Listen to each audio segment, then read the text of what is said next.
Welcome to a Trucker's Mind podcast. I'm Eddie McGee. It's your boy K Fings. We're back, man. Episode 195. Yes, sir. All right, let's get right into it. We'll start this off with a very unfortunate story, but labeled the king of Ranchera, Vicente Fernandez, just passed away. Vicente Fernandez, Mexico's national treasure, has died. Mexico's Ranchera music legend, known for classics like El Rey and Volver, Volver, died the same day Mexicans celebrate the Virgin of Guadalupe. Mexico's musical legend, Vicente Fernandez, has died. The king of ranchera music died in a hospital in Guadalajara in his native state of Jalisco. He was 81. Rest in peace, Mr. Vicente Fernandez. We regret to inform you of his death on Sunday, December 12th at 6:15 a.m. was the message on his Instagram account. It was an honor and a great pride to share with everyone a great musical career and give everything for his audience. Thank you for continuing to applaud. Thank you for continuing to sing, the message said. Fernandez died the same day Mexico celebrates the Feast of the Virgin de Guadalupe, or the Virgin of Guadalupe for Mexican and Mexican Americans.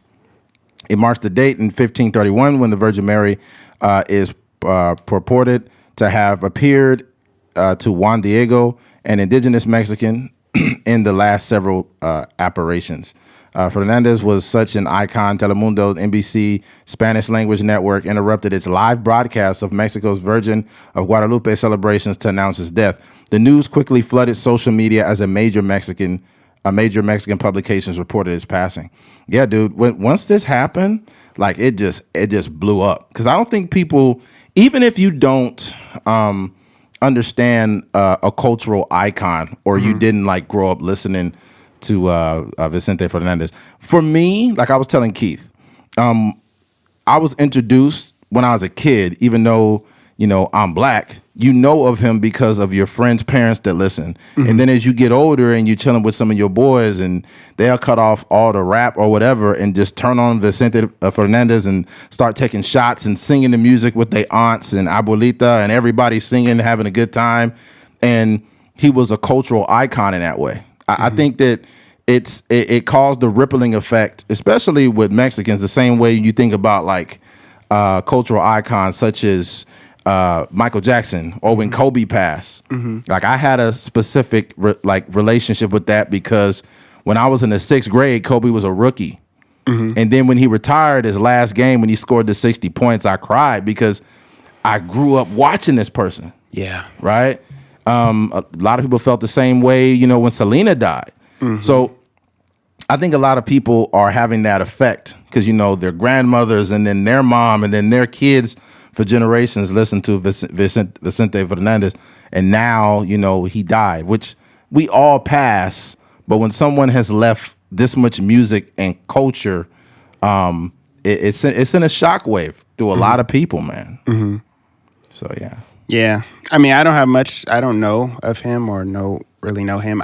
Maybe I've heard his music as far as like, you know, hanging out with some of my, you know, Mexican friends or something like that. Or, you know, I went to school in New Mexico, so I'm sure there was, you know, a lot of people there that, you know, appreciated his music and grew up on his music. But yeah, I think just you when we do look at these type of people, the Kobe Bryants, the Michael Jacksons, they almost seem like, you know, like they'll live forever. Right. And you know, we don't even look at like celebrities and people we look up to as human beings a lot of times. So yeah, you know, when they do pass away, it's it's very shocking. You know? Yeah. And you know, it's hard to wrap your mind around, but definitely rest in peace, man. In a way, he's going to live forever, and so will we. And the reason why is when you put something out there. These are just podcasts to most people, but when me and Keith are long gone, this is still going to be on SoundCloud and other platforms. Yeah, and you'll be able to hear our voices for the next I don't know how many years. And you know, with Fernandez, what's going to be different is, he won't be here, but he has over 300 unreleased songs. They talked about that. So they're going to just be releasing songs from him. Yeah. Like it's going to be Him and Tupac. like 20 songs a year from, Fernandez. So it's like he's never going to be gone. Yeah. And even the next generation of kids and then the next generation of kids will still be listening to Vicente. So, so rest in peace to him, man. Prayers to him and his family and everyone who loved him. And let's move right on. Switching gears. According to the CDC, man, 25% of people don't wash their hands. That's nuts, man. That's a lot of fucking people, dude. 25%?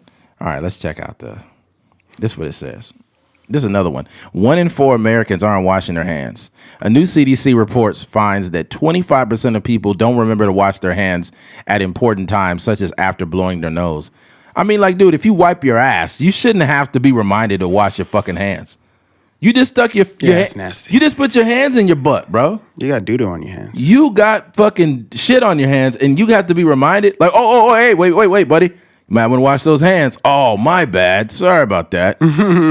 Look, people be doing all kinds of shit and don't wash their hands. People be like lifting weights, having sex and shit. You just went to Pound Town and now you don't even wash your hands. You got pussy juice all over your hands. Dude, you got it everywhere. Yeah. You got DNA all over the place. Yeah, it's ridiculous. That's why I don't, people be like, hey, can you take a picture with my phone? I'll be like, I don't want to be touching people's phones. Yeah. Because like people don't wipe their phones off. Are you, would you consider yourself a germaphobe? No, fuck no. I'm not a germaphobe. I'm just self-aware. After I leave the gym every time, I wipe my phone with a bleach wipe. Yeah. That sounds like germaphobe. Nah, it's not germaphobe. I just know that phones could give you staph infections. That's a proven You still fact. sound like a germaphobe. I'm not a germaphobe because I'm not clean enough to be one. I'm regular clean. Yeah. Germaphobes are like, they wipe in every nook and cranny. It's levels to it, though. It's people that are like they don't want to, they wouldn't want to, shake somebody's hand. But, I mean, that doesn't necessarily mean the house is, super, super clean. But, it's just, levels to it. And I don't know. People are hypocrites, too, because the same motherfucker that don't want to shake hands will completely, I don't want to go there because it's kind of a little bit nasty. But the same person that don't want to shake his hand will meet a chick the same night and put his finger in her vagina. Yeah. The same person wouldn't want to shake hands be sticking naked dick in random females from the club. It's like, oh, we don't have to wear a condom. That's cool. It's totally fine. Yeah. You can't wash no STD off. With, it's like, just put some bleach on it. You can get it off. Antibacterial soap. Yeah, just get some antibacterial soap. All right. It'd be mad. You're like, all you need is a little bit of Dove to get that AIDS. Get that AIDS off with a little bit of Dove. All right. More Americans are washing their hands amid the COVID-19 pandemic, but 1 in 4 lather up when they need to, such as after blowing their nose, according to a new report. The report from Centers for Disease Control examined Americans' hand washing behaviors before and after COVID-19. The authors analyzed the results of 2 nationally representative surveys, with the first administered on October 2019 and the second in June 2020. The surveys asked participants about situations where they usually remember to wash their hands, such as after using the bathroom at home, after using the bathroom in public, after coughing, sneezing, blowing your nose, before eating at home, before eating at a restaurant, and before preparing food at home. The report found that thankfully, the vast majority of people remember to wash their hands after using the bathroom in both 2019 and 2020. More than 85% of participants said they remember to wash their hands after using the bathroom at home, and 95% said they remember to wash their hands after using the public bathroom. Similarly, in both years, about 86% of participants said they remembered to wash their hands before preparing food. Okay, well, congratulations for achieving a very simple task. For those that wash your hands, and the other ones that didn't wash their hands, fuck you, okay? Fuck you, because you're the same motherfuckers. Just yesterday at the gym, I went to the gym and I washed my hands, right? I'm about to go in there, and I wash my hands before and after I pee. And the reason why is if I'm lifting weights, I'm touching weights that everybody in the gym touch. So I'm not going to go walk into the bathroom and just grab my penis and pull it out and pee. Yeah, that's just a different. I mean, in the gym for sure. Like, I don't do that. I'm not going to front like I do that. But I have had staph infection before, so I know. Like, literally, I have scars on my legs from having staph. Hey, that's infection, sus, bro. What? That's sus, bro. What? Because everybody touching the weights in the gym, and then you just go touch yourself and pee, yo. It is for sure. I'm saying I'm not acting like ain't nothing wrong with it. Sure. You know I'm just fucking with you, man. Yeah. I don't be in the gym like that anyway, though. Yeah. But yeah, I wash my hands before and after. Just because I respect my penis enough to not just touch it. Yeah, you gotta respect the penis. Yeah, you gotta respect your penis because you're gonna be using it. Okay, Yeah. so you don't want to go and touch a bunch of weights that everybody is touching and go right into the bathroom and to go pee. You're better off lathering up, washing your hands, then peeing, then washing them again out of respect for others. Yeah. I seen this motherfucker go in the bathroom, come out of there. He went in there with weightlifting gloves, and mind you, weightlifting gloves are where the fingertips are cut off of them. For all those that don't know what I'm talking about. So the fingertips are cut off of these gloves. This dude literally comes out of the fucking bathroom, turns the water on, doesn't even use soap, and he washes his fingertips and walks the fuck out. That's wild. I was like, yo. And literally I did a story on Instagram about how the CDC said that only 25% of people don't wash their hands. And I seen a motherfucker literally leave his weightlifting gloves on and wash his fingertips and walk out. Yeah. Like, don't halfway wash your hands because I'm standing there. You're afraid of judgment when I'm still judging you because you didn't take your fucking gloves off and wash your hands. Yeah, that's wild. These are to use a bathroom with your gloves still on. These are the same people. These are the same people that will be the first to walk. Hey, what's up, bro? What's going on? Shake your hand, not knowing that they got a handful of fucking nuts. Yeah. Yeah, urine all over the hands. Yeah, it's ridiculous. And another thing too, what I try to do because I know a lot of like germs and shit live under your fingernails. I always try to keep my fingernails without anything in them. You know, wipe them out. You ever see somebody that got pitch black fingernails? Yeah. Oh, that's fucking nasty. It's disgusting. It's like, dog, you really been digging in your booty. I just try to keep mine low, so ain't nothing living under there. That's true. Mine's a little longer than they should be, but I still keep them wiped out because, man, you get black shit under your nails. I've had that happen, like doing stuff, and I'm like, oh man. Like, yeah, especially being on a truck and stuff. You probably got gloves, but you know it might be different things that you grab and got oil on it. And yeah. You don't want that, and then oh man, it's just bad.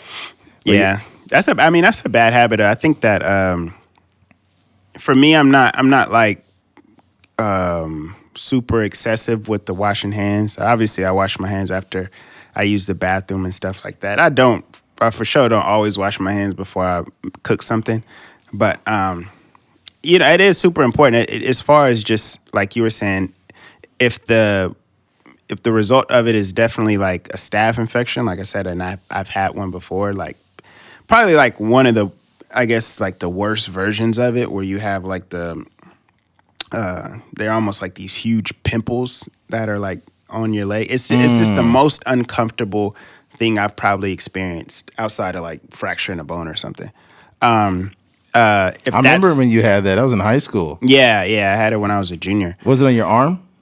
No, it was everywhere. It was What? like I had like some on my legs, I had one on my scrotum. Wow. I had one on my butt. And I played a football game with it. Was it just a bump or like bump? It's almost like pimples. Wow. Imagine like very like hard pimples. Wow. Yeah, and if there's a scar on my leg, it almost looks like a bullet wound. Like, Wow. It was like a hole in my leg, like maybe like this big. Jeez. Yeah. You Yikes. could see like through. Yeah, it was disgusting. Yeah. I think it's because of back then Bakersfield High School was the cleanliness of it wasn't great. Oh, they're not cleaning that. No, joint. I had a The same sweat that you left on that seat is the same sweat I sat on.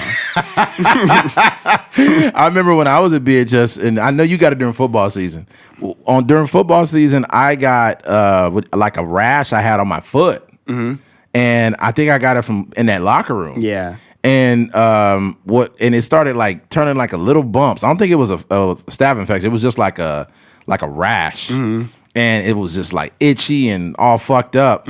And I forgot who gave me. I think my dad told me this shit, and it literally worked, which was it was so weird. There was some lotion that I got, like medicated lotion, to get it off.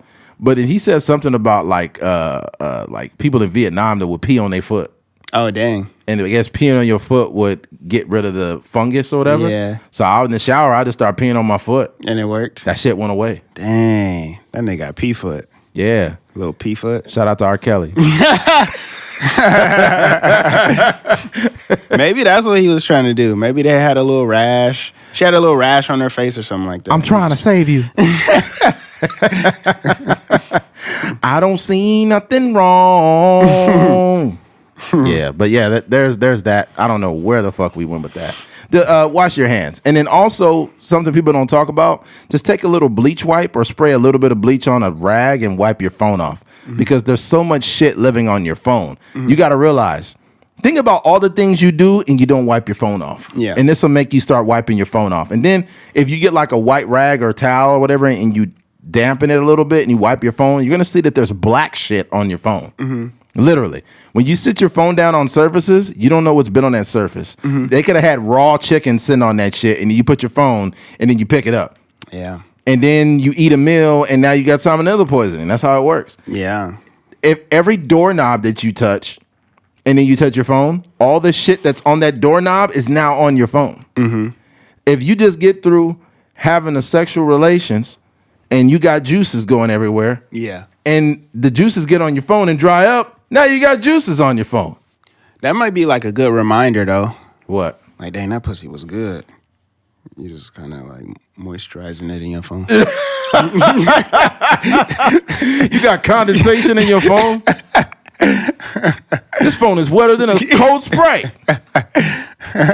That's terrible.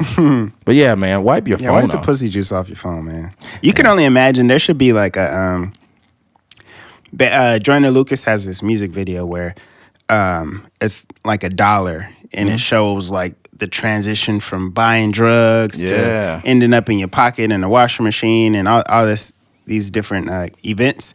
It would be interesting to know like the life of a germ, you know what I mean? Oh, man, germs everywhere. Using the bathroom, like doing a visual representation, like touching the handle and then somebody else touches the handle and then like you see where it starts? The phone, yeah. So the origin of the germ, it started at Kim Kardashian's house and then it went from there. Man, that'd be wild. Yeah, it ended up on Union. It's fucking crazy.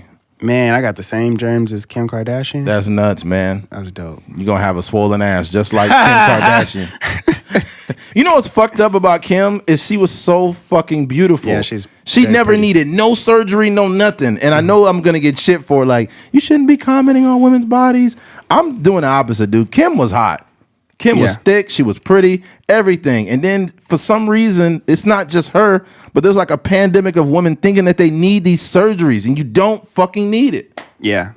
Crazy, man. Yeah, man. Yeah. You never know what goes through like a woman's mind as far as like the insecurities. I don't know, seeing, different women that got different body types and I don't know. I would be very curious to speak to a woman and to know exactly why they kind of made that decision to get the booty shots or whatever. Yeah, it's bad, and it just looks so lumpy and stuff. I still think she's attractive. I think she's very pretty, you know?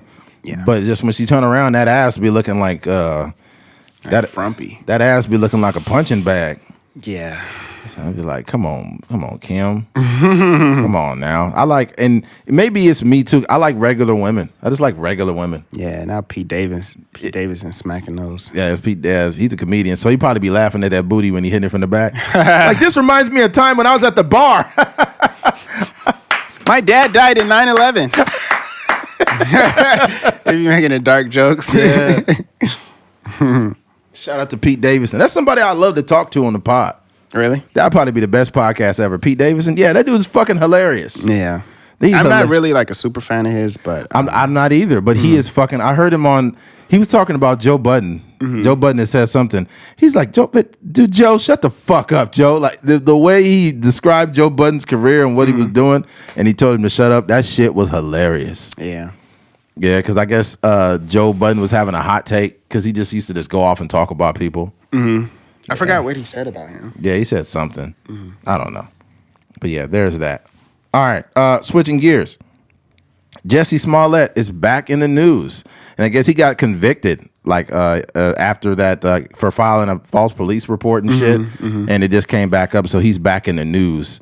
But this is something. What I'm about to read is how me and Keith felt about this, and we talked about his situation on 2 occasions. Like one was like almost 3 years ago, I think, when it first happened, and then the follow up we talked about it. But we've always remained, what's the word? It's not impartial. Is that it? We always remain like, yeah, I think impartial was it. Yeah, or neutral. We always had a neutral stance just because the sound is so extreme. We didn't want to jump on the bandwagon and be like, oh, the racist cops and this and that. Like, we didn't want to jump on that. But check this out. After Jussie Smollet's verdict, we should be able to hold our own accountable without being accused of anti-blackness. And that's the headline. Opinion: the conflation of healthy skepticism surrounding the troubled actor and supporting the carceral state is an extreme that does more gaslight black people than humanize them. If you had doubts about actor Jussie Smollett's account of what happened to him on that super cold Chicago night in 2019, you're not alone. You're also not a cheerleader for the notoriously corrupt Chicago Police Department, an agent of the carceral state of anti-black / anti-LGBT. You're a human with critical thinking skills who just thought it was bizarre that a wealthy celebrity will go brave the frigid polar vortex alone at 2 a.m. to go to a Subway after a failed attempt to get eggs at Walgreens, and who just happened to be physically attacked with bleach and a noose by a pair of alleged Trump supporters who turned to be 2 Nigerian men he knew. The fact that Smollett would keep a noose while waiting for the police just made it even more strange. What black person who had built a reputation as being one of the more woke celebrities around would keep a noose around their neck? So that's a good observation, right? But the way me and Keith looked at it is like, we don't tend to pander to extremes. Now, what I'll say is this. I think that we need to, not only as a culture, but just people in general, everybody, black, white, Mexican, whoever you are, liberal, conservative, if you supported something and you jumped out the window and said, that's not right, they shouldn't be doing that. Okay, cool, that's your take. But once it's found out that what you believed in was wrong, you need to come back and say, hey, you know what? That was wrong that happened. Most people don't. They'll just say, like, for example, I talked to Keith earlier about LeBron. It's a situation where that cop shot that black girl because it was another girl coming at her with a knife. And the cop actually saved her life in a split second and had to shoot the girl in order to save the other one. And everybody was like, here go another white cop shooting black people for no reason. And it's like, bro, the girl had a motherfucking knife, dog. She had a motherfucking knife. And then it was people like, we need to patrol our own people. We shouldn't be calling the police because they always end up killing us and all of that. And it's like, dog, like we can't have it. Nobody could. No, it's weird. I personally believe we need law and order because nobody can police themselves. And I don't mean black people. I mean everyone. No one can police themselves. We can't even go to the store during a pandemic because people was fighting over toilet paper. You mean to tell me that these are the same people that could police themselves? They had to change the idea of Black Friday because people was just fighting over, sales. It's fucking crazy. It's nuts. Like, we can't police ourselves as a society. I'm not even gonna make this a black thing. We can't, yet we want to, whatever. But I don't want to jump too far off of whatever. Jussie Smollett fucked up. He was wrong for what he did. There are people really having hate crimes happen to him. You don't got to make one up. This motherfucker went out, lied, and used 2 Nigerians.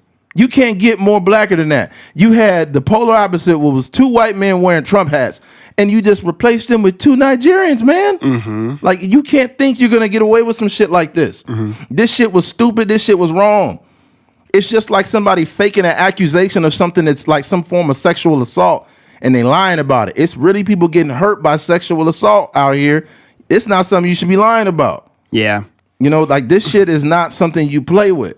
Yeah, it looks bad. Not only for him, it's embarrassing because one, he has like family in the industry. Yeah, well. That Smollett name is on different movies and TV shows and stuff like that. So that's embarrassing from that aspect. And then also like it's embarrassing for the people that try to support you. And it's ignorance on their part, but who actually thinks that this would even be a real thing. Like, you know, you think that, you know, somebody that's out there that comes with these sort of allegations, it's, you know, why would they lie about that? But we seen that he did. You know what I mean? And I don't know, it may have been because of, you know, he's trying to get his career going, or he needs some attention, or whatever the case may be. To me, this sounds like the person that's calling TMZ to let them know that they're going to be going out to dinner with somebody. Or, you know, like just ridiculous. trying to like muster up some attention. But yeah, it's just so sad. You know what I mean? Because he's on Empire. He's on a hugely successful show. They had a good run. You know, you're, you know, probably one of the, I guess, forefathers in the LGBT community, because you're playing a gay character on, you know, an extremely successful show that's on Fox, and Black also. So that's another kind of like, you know, like, I guess like, I can't even think of the word, but it's something that is not seen very often. Right. And then you're dealing with the plight of, you know, gay people in the show. They're talking about, you know, the son being thrown in the trash, and the dad and the son not getting along, and all the struggles that, you know, people from that community go through, only to like end it with like some complete nonsense. And it's such a sad like ending to, you know, what could have been a, you know, and he's super talented. He sings, he could act, and the whole nine. But it's just like, motherfucker, you too old to be doing this shit too. He's 39 years old. Yeah. So it's like, bro, like, first of all, it's unacceptable at any age. But if he was like 23 or something, I'll be like, this guy's an idiot. Mm-hmm. But he may have a chance to, you know, what do you call it? You know, redeem himself. He might be going to prison. Yeah, I don't know if he'll go, because he had a squeaky clean record, so he might get probation or some shit. He might. Yeah, but this is I serious think stuff. the amount of effort they went through to get this to where it is, because they could have easily just dropped the case and it just would have been like nothing. But for them to, I think, got convicted on like the majority. I don't know, like six? five or six of those things he was accused of, and yeah, I mean, I wouldn't be surprised, and you know, they haven't done the sentencing yet, but I wouldn't be surprised if he did go to prison. This is a good point. It showed Biden-Harris mock for old tweets calling Jussie Smollet attack a lynching. President Biden and Vice President Kamala Harris are among Democrats who were being widely mocked for their silence in the wake of Jussie Smollett's guilty verdict. After initially throwing their support behind the embattled actor, Biden and Harris' old tweets, including one which the Veep described the attack as a modern-day lynching, resurfaced after the Empire star was convicted Thursday of staging an elaborate hate crime against himself and filling a false police report. Immediately after Smollett claimed in 2019 two Trump-loving bigots beat him up and tied a noose around his neck, Biden, who had yet to announce his bid for president, declared he was standing with the actor. What happened today at Jussie Smollett must never be tolerated in this country. We must stand up and demand that we are no longer give this hate safe harbor, that homophobia and racism have no place on our streets or in our hearts. We are with you, Jussie, Biden tweeted. Bro, here's the problem. And this is with conservatives and liberals. The problem is they don't revisit the situation and say, hey, you know what? After the evidence released, that was wrong, and there's no place for this. That all Biden and Harris had to say is there is no room to make up false claims of something when these things are really happening. You know what I'm saying? Mm-hmm. That this is inexcusable behavior, and we do not support that. If you can come out and do that, it doesn't make you look bad. People think it makes you look bad, like, oh, now they want to change their tune. Yeah. So people gonna feel about you however they gonna feel about you. But I'm not afraid to admit I was wrong. Mm-hmm. You know what I'm saying? That I was wrong about. So I have no problem admitting that. Mm-hmm. You know, just like, for example, the Kyle Rittenhouse. People jumped out the window, whatnot. He actually did defend himself. Should he have been out there at all? Fuck no. He should not have had his little ass out there. But the thing about it though too is, it was a video of Kyle Rittenhouse beating a girl up that went viral. Yeah, he was. You can't make this motherfucker a hero. Yeah. Don't make him a hero, G. Like, he did defend himself because somebody hit him with a skateboard. Another dude had a gun. That's a fact, right? And he should have not been a fucking vigilante out there shooting people. Yeah. But at the same time, like, I think that when it comes to people who are on these political lines or racial lines, bro, you need to come back and revisit that conversation and say, like, yo, we don't support that. You know, we're not with that. I've seen that was fucked up. You know, LeBron never went back and said, yo, that the cop that day had a really difficult job. You know, he had a really but the problem with LeBron is he be jumping out the window saying shit before stuff is really out there. Yeah. Like the ink ain't even dry yet. Yeah, like, I think that's a problem with all of these people. I think it's some situations are cut and dry. You know, if you see something on video, you know exactly what it is. But you know, a situation like this where we didn't see any evidence of what was going on. At least you know the public. Maybe there was some stuff behind the scenes, but we didn't see any evidence of what was going on. It was literally just the story that Jussie Smollet was going around telling people. He on stage calling himself the gay Tupac.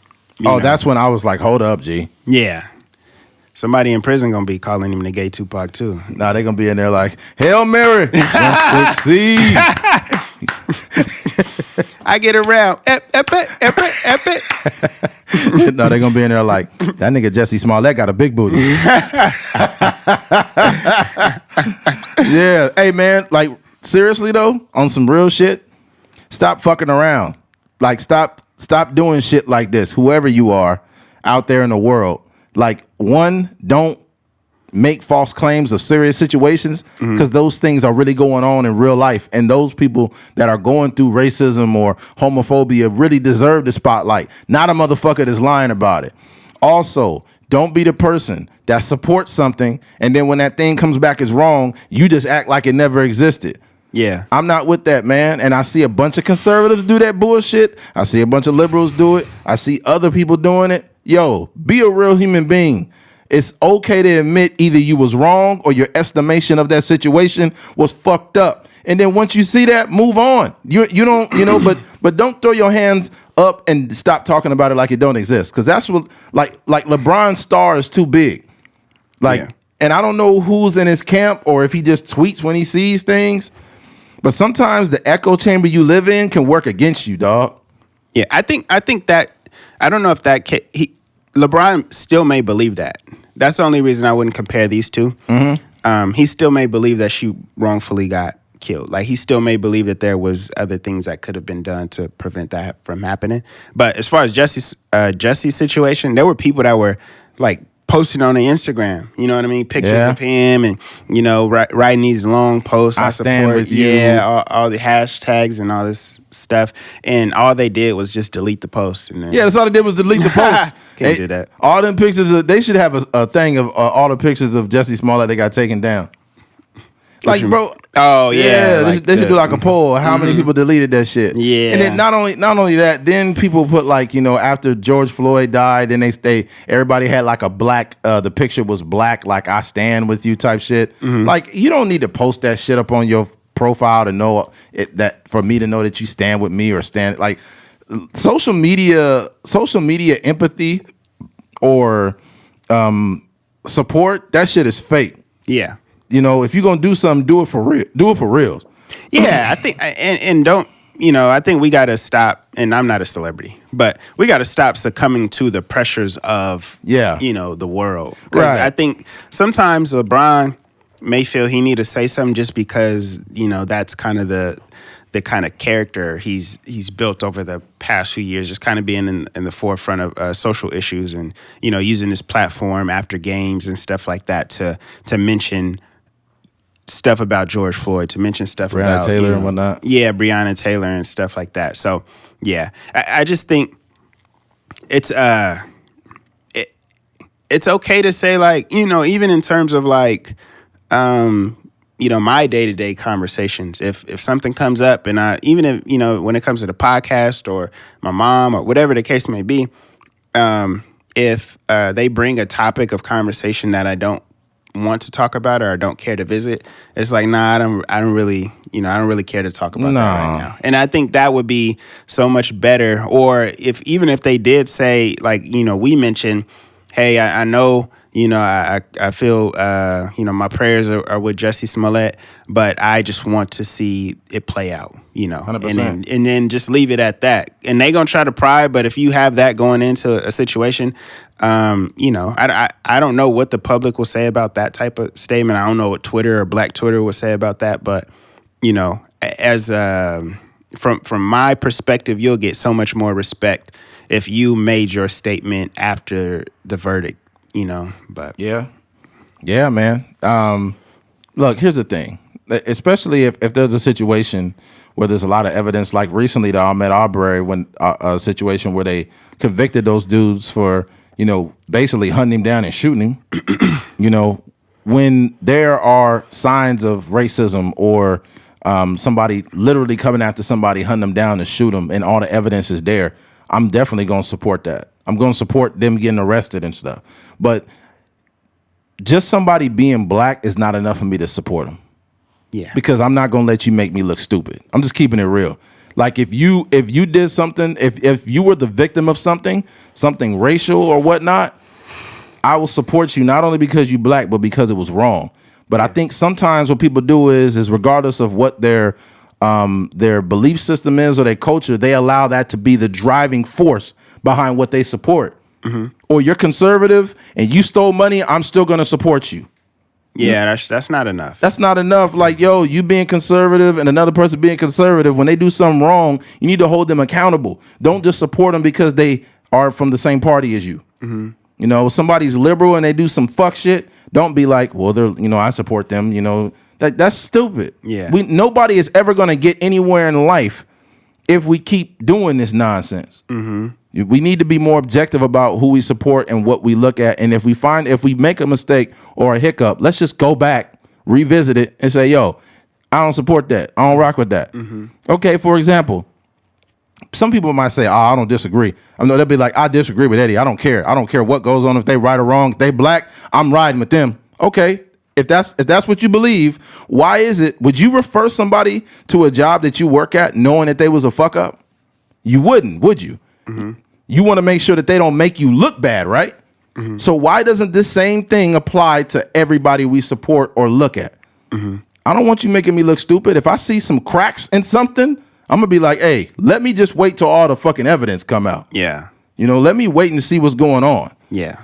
So we need more objective thought. Yeah, it just takes patience. I mean, I think because we have platforms, we have Twitter and Instagram and all these other social medias, Facebook, you kind of want to be at the forefront of conversations oftentimes. But I think we would be better served if, I think Drake mentioned this formula he has or the system he has for responding to certain things. Like I think it was like a 72-hour thing. Like if he cares about it still 3 days later, then he might, then he'll respond. But if not, then he just kind of like it's just swept under the rug. But I think if we thought about situations like that, if we thought about, this Jussie Smollet situation was like, 3 days later, is there any information? Do I still actually care about what's going on? If not, then so be it. I think too, like with these political figures, it's hard. I think the lack of responses now kind of shows you what politicians are about, and I think that's why we should be wary of politicians in general, whether they're conservative or liberal, because they were all, sometimes they use these situations as like rallying cries for their political platform. Like, Biden may have spoke on it. He may care, he may not care, and I don't know for sure. But I'm saying he may have spoke on it just because he knew that, it could kind of align with him as a political figure, especially, that kind of hate crime being, a conservative on a liberal or on a gay man or something like that. And I think we should be very wary of like how these politicians move out here. 100%, man. What I'll leave by saying, because I had something to think of to say, but Keith's idea kind of threw me off.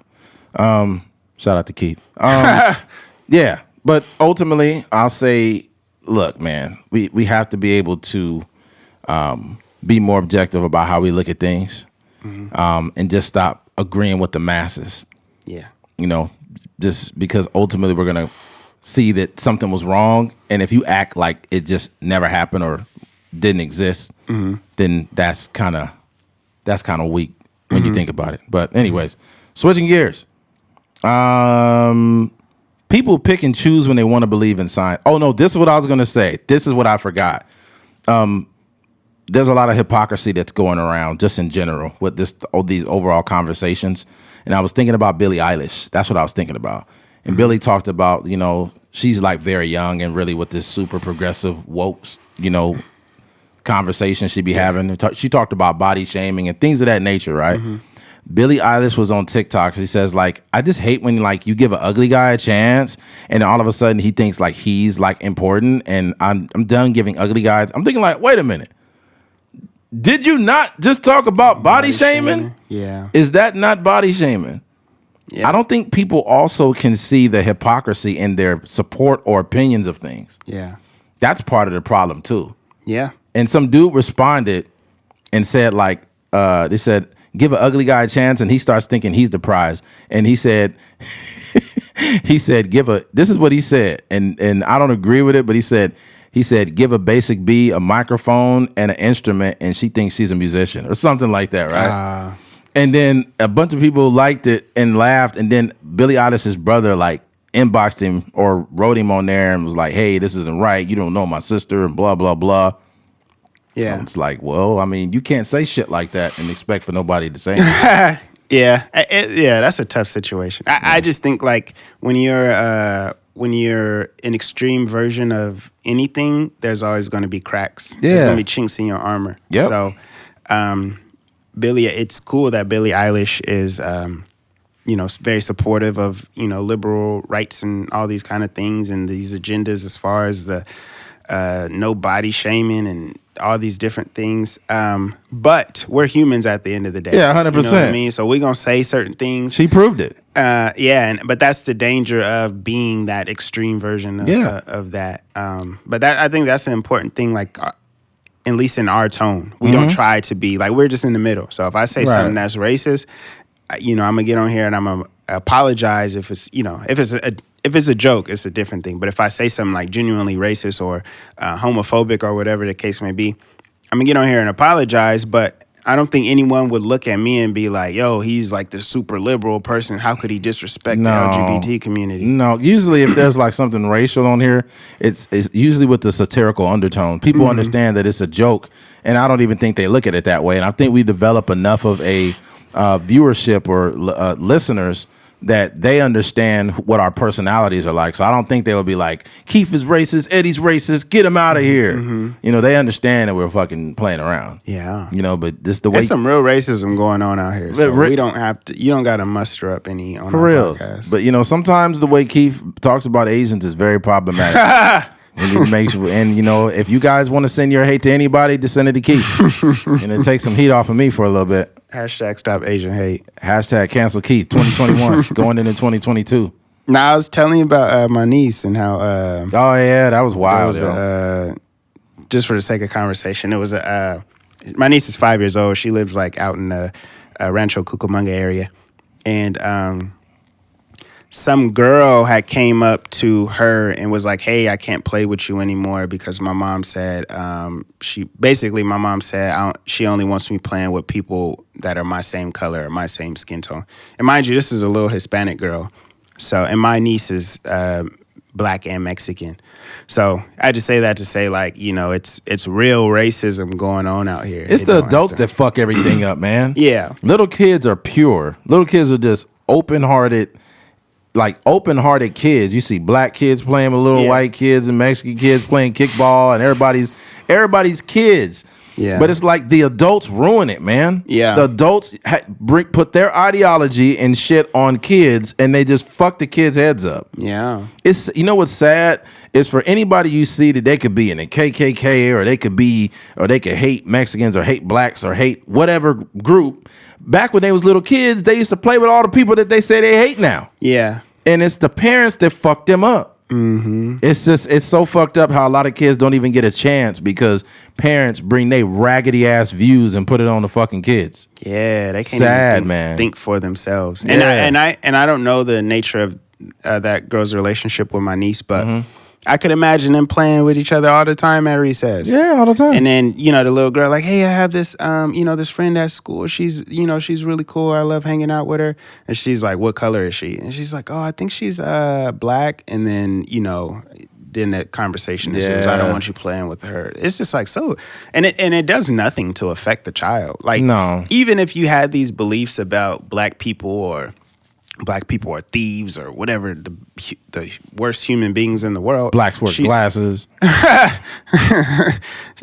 They're only having interactions at school. You know what I mean? It's not like, outside of school, they're like hanging out and going to the mall together. Yeah. You know what's crazy? How kids are pure and don't have the same problems that adults have is the fact that when I was a little kid, like the friendships that I had with 4th grade, 3rd grade. Well, when I was in the 2nd grade, or was it 3rd grade yet? I was in the 3rd grade, actually. I was living in Delano. My best friend spoke no English. Mm-hmm. None. He didn't speak no English. His older sister spoke English, and she was friends with my older sister. And she was probably one of the only ones in the household that spoke English and Spanish. Mm-hmm. And my homeboy didn't speak no English, but we hung out every day, yo. Yeah. And we communicated somehow. I don't know how, but we communicated somehow. Like, you want to use my bike? You're like, see, you like the bike? All right, so we would go run around the block on the bikes. And for a little bit, I couldn't ride a bike very good. So I had them fucking, what's them wheels in the back? The training wheels? Training wheels, yeah. You know how I really learned how to ride a bike? As I was using the training wheels. You know how they kind of like one was offset and one was like that? One day I was just on the bike going fast with the training wheels, and that shit just broke off. And you just had to ride. And I was just riding. I was like, oh, fuck. And then I just start going. Yeah. And then the kid, I forgot his name, but he was already riding a bike without no training wheels. Yeah. So he used to like laugh and tell jokes because I couldn't ride the bike right. Mm-hmm. He was telling jokes in Spanish. Yeah, but I knew he was cracking jokes though. Yeah. Yeah, but we was... then once I started riding real fast, he started speeding up. We was going over speed bumps and shit. Yeah. And I was just thinking, like, it's a trip how, as a child, you could have all these different connections with different kids. Yeah. And then as you get older, a lot of people, they drift away from it because the parents poison, like, children. It's the evils of the world. Yeah, you get, like, you could be a little black kid, right? And then you could be a little black kid, and then you got a crush on some little white girl in your class. And then you get a little bit older and they're like, you need to get you a black woman. Stop dealing with them white girls. Mm-hmm. And it's like, shit like that is just fucked up. Mm-hmm. Like, you shouldn't be doing that to nobody. Yeah. Like, parents need to just shut the fuck up and let their child organically gravitate to the things that they want to gravitate to. Yeah. You know what's crazy too? Can you imagine if a kid, especially in my time, like at our age, at growing up in the mid 80s, all the way through there, if a little kid was gay, they probably went through hell. Yeah. Because that was a time where, like, they probably was making their son date all kind of girls, and the boy was just like, I'm tired of this. Yeah, the social pressures of like, when you gonna bring a girl home, or who you going to prom with, or all this kind of stuff. He like, man, I want some dick.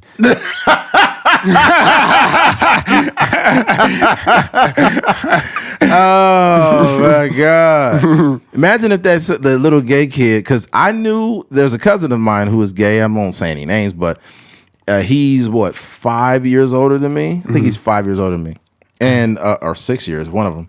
But we all knew he was gay when he was a kid. Yeah. Just the way he was very feminine, and just the way he was. Like my mom used to laugh because she knew he was gay. Mm-hmm. And the thing about it, she wasn't laughing at him because he was gay, but she just knew it. Mm-hmm.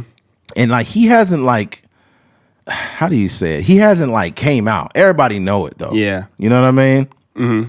But it's just a trip. Especially in that time, if you came out as gay, people would just be so cruel to people like that. Yeah. Nowadays, people ain't really it's not as much of a pushback nowadays. Yeah, it's and that's a for sure a good thing. It's it's a better ecosystem for them to kind of be who they are. Yeah, and honestly, it doesn't bother me what does it really do? Like, especially now, they'd be like, man, we getting tired of all this. These kids coming out, everybody gay nowadays. Everybody gay, don't make no sense. You'd be like, bro, everybody is not gay, dog. It's just over dramatization. Mm-hmm. And it's like, bro, somebody gay, just let them be gay. Leave them the fuck alone. Yeah, I will say there seems to be like an overcompensation for like the LGBT community. It's almost like it becomes very unnatural. It seems like an advertisement say I have to check all the boxes. Like I was watching a Google ad. I've seen it. I'm already knowing. It was one where I don't know what was going on in the commercial, but it was just a regular commercial. I didn't think about sexuality At all. And then it flipped around and his nails had paint on them. And I was like, oh, this is interesting. And then it was like a whole LGBT thing. And I was just like, what? I was like, what? Why do they feel the need to like always sneak this in? And I understand like representation and how important that is. But I think sometimes like when things looked forced, it just doesn't. It doesn't do any community good. No, you know what? I've been seeing a lot more of too. I've been seeing a lot more biracial couples in commercials now. Mm-hmm. And I mean, look, it's normal. That's perfectly fine. But I just feel like these companies are full of shit because you never seen biracial couples in their commercials before. The last few years. It's biracial people been around for a long time. Biracial people been around for forever. It's been a bunch of half black, half white, half Mexican, half black, half whatever. A bunch. There are so many biracial people all over the place. Yeah. Right? But I seen a commercial the other day, and it was like some dude walking, and all of a sudden he just grabs this white girl's hand, and they just start walking. I think it was a Levi's commercial. Mm-hmm. And I was like, okay, that's not a big deal, but they never really had any biracial commercials. Yeah. There was one commercial that came out probably over 10 years ago, and they took it down because so many people was being Cheerios super. Commercial? Yeah, the Cheerios commercial. Mm-hmm. People was wilding out. Hey, folks, go to YouTube and look up biracial Cheerios commercial, and it's gonna show people saying wild shit in there. Yeah, yeah. And that's the thing is like when I see some commercials, whether it's like a Amazon commercial or maybe an Apple commercial or something like that, eBay commercial, whatever. It's always like, it just feels like they're trying, like I said, they're trying to check all the boxes. So generally they'll have like Amazon commercial, maybe there's like 3 or 4 different, maybe 5 different families like interacting. Right. One will be the black and white girl. One would be like 2 females together. One would be like the gay dudes. One would be like the older white, male and the older white female. And it's just like, it just seems like every time they come out with a new ad, it's like, okay, here we go. Yeah. Got to pick the gay couple. Got to pick the lesbian. It's just like, it just becomes like kind of lame. And not to say that that, like I said, this stuff is not important. I think representation is important, but I just wish it just looked more natural. Yeah, it's just not. Yeah. But there's that. Let's go ahead and move on. Switching gears. People picking and choosing when they want to believe in science. As of recent, obviously we had COVID. Now we got what's it called, the Omicron variant and all that shit. This one came from Africa, right? Yeah, South Africa. They always trying to pin something on the Africans. Now they blame it on the blacks. Now what's next? The Jews. But it's some whites in South Africa, so I know.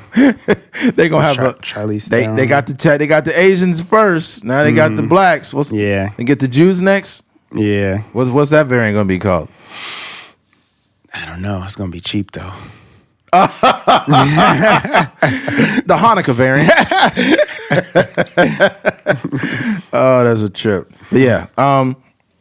For example, people that believe in science in regards to the COVID pandemic, they'll be like, you need to get all the shots, you need to get the boosters. That's ridiculous. You need to protect people, and this and that, right? They'll believe in science when it comes to that, but they won't believe in science when they talk about you can have comorbidities, or you'll have more of a reaction to the virus if you happen to be morbidly obese. So you're less likely to have problems if you don't already have diabetes and high blood pressure and all these things that exacerbate the virus. But they ignored that part, right? They said, "Hey, that's fat shaming. That's not right. Don't fat shame." Mm-hmm. And it's like nobody's fat shaming at all. I'm not saying somebody's a horrible person because they're overweight. I'm saying science tells us that the same science that you say that we need to believe in tells us that if you are morbidly obese, you are more likely to have the fucking reaction to the virus. Yeah. And if you have what do you call it? Underlying health conditions, you're more likely to have bad problems. Yeah. But you ignore that. You completely ignore that. And people do this all the time. What was another one I seen? I seen this earlier. Then people who are let's say they're anti-vaccine. They don't want to take it. They're like, I'm not taking that. I don't know what's in it. You know, I don't want to believe in science. These same motherfuckers could be smoking cigarettes, right? I don't believe in vaccines. Vaccines could hurt people. But science has proven that you are more likely to get cancer from smoking. And you keep smoking, motherfucker. You know that shit's going to fuck you up. But you don't care because you ignored the science because it did not fit your narrative. And the same, it could go for other people too to say, you know what, I don't want to take the vaccine. You know, it doesn't seem like it's healthy.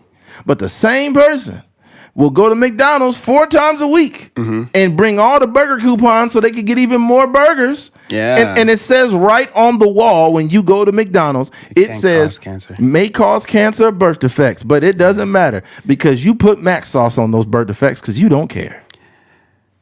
Birth defects be low-key fire sometimes when you put the Mac sauce on it. Right. Can you imagine that these motherfuckers just lied and be like, may cause birth defects, may cause a larger penis size if you keep coming to McDonald's? You know that line be filled up like a motherfucker. No, they got to put the vaccine in something that is delicious, like in some type of fast food item. All right. If they just shoot it up in a hamburger, you wouldn't have as many complaints.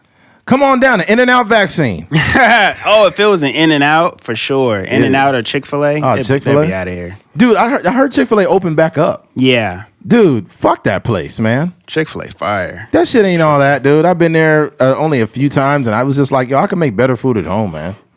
Yeah, I mean, we're going to fast food for convenience. It's not a competition with your home meal. Yeah. This nigga at McDonald's like, man, I'll make a better burger than this. You McDonald's like, man, fuck these niggas, cuz. Nigga, my Mac sauce better than this, cuz. Yeah. This ain't nothing but what's it called? This ain't nothing but Thousand Islands, cuz. Fuck this shit. It's comedy. Yeah, man. Nah, but I think that, yeah, there's always like, obviously, like, us as human beings, we're like, you know, super hypocrites. I just think it's like important that we are aware of our own hypocrisies. Yep.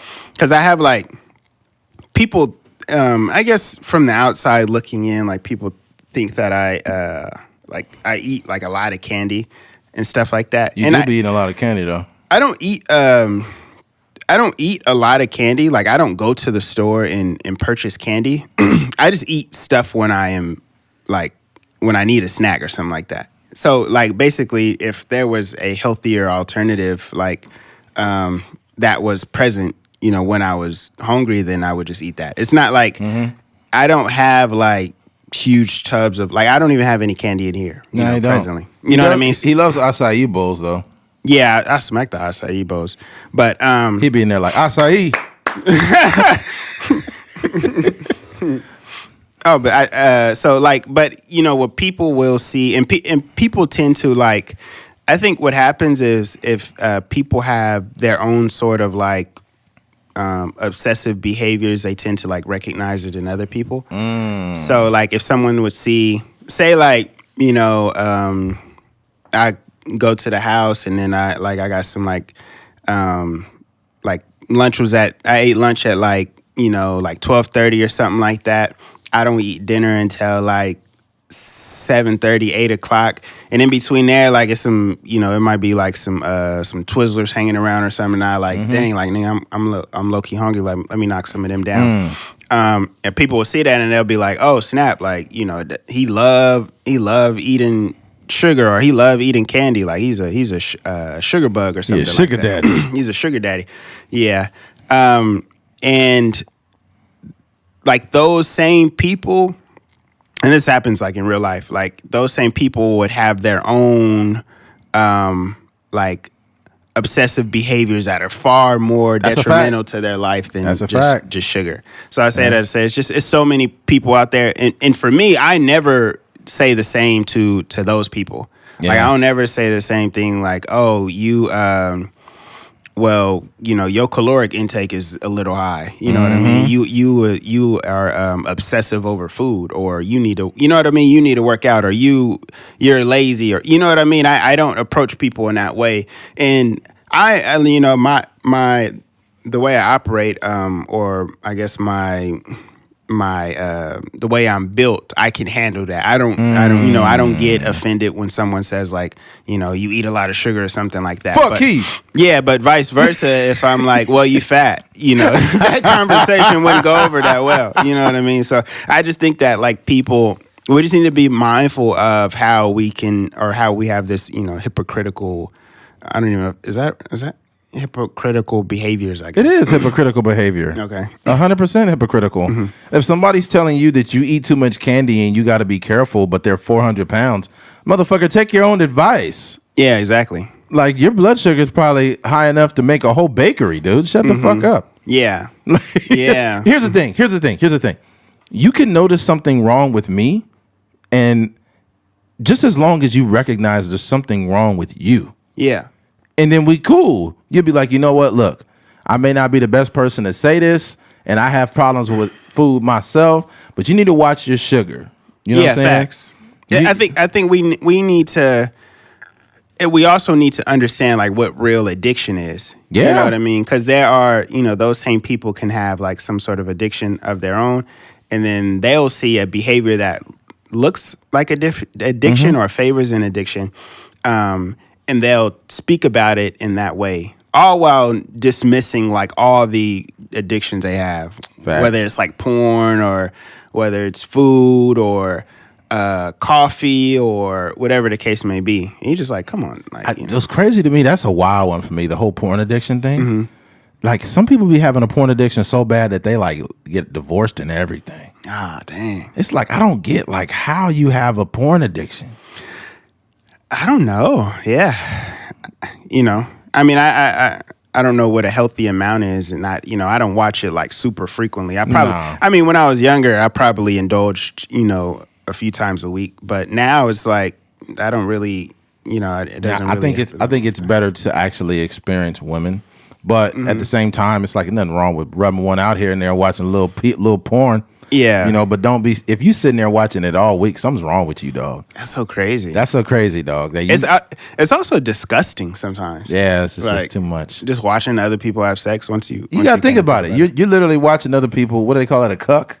Mm-hmm. Yeah, that's low key, you a cuck. You can. I mean, not that that's your girl or whatever, but like, you know, if you were in that scene, you know, or if they had like a 3D, you know, setup or something, you would just be in there watching other people. That's a little much. Yeah. It's like, hey, bro, turn the volume up and check it out. They talking to you. And can you imagine if the metaverse became a thing and you was like really like in the metaverse watching porn? They gonna have that. Watch. Somebody had got married on the metaverse. Wow, really? Yeah, it's like a virtual marriage or something like that. That's sad. They should. I hope the metaverse fails. I hope it does, man. I really hope the metaverse fails. I mean, I'm all for forward progress, so I'm curious. I'm all for forward progress, but the thing about it is like we have a grip on life.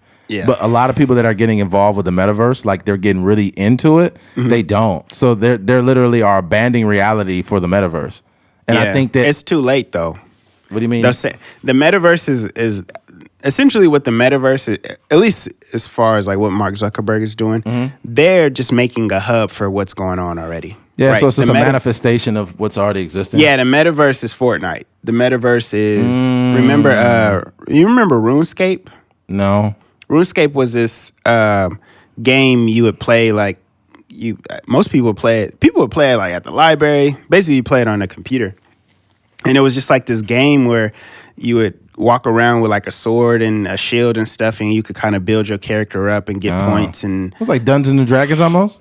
I don't know. I'm not too familiar with Dungeons and Dragons, but RuneScape was like super popular game. Maybe like in the 2000s to like mid 2000s, like and people would have like profiles and you would just play the game all day. But those were the type of like the type of nerds would just hop on the computer and they would be chatting with people and talking to people, and it'd be people from all around the world that's playing the game. And basically, I'm saying that, like, this has already been here. Social media is a form of like what people would think is like a metaverse, because you have like a personality on there. You're communicating with people in a way where you're not visually seeing them and stuff like that. Yeah, I had a homie back in the day. He was the first computer nerd I've ever known in my life. There's a homie Michael, and back then he used to play like the first like most popular games that created a lot of the landscape. Now he used to play a game called Duke Nukem. I don't know if you remember that. Yeah, Duke Nukem. I remember the name. I don't know what that is. Yeah, Duke Nukem. Have you heard of Doom? Yeah, he played Doom, the very first Doom. Okay. Very, very first. That was like hot shit to us. So we're talking about 1997. What system is that? What, Windows 97 or what? Oh, he played on the computer. On the computer, yeah. Oh, okay. So and then we were playing what was another one?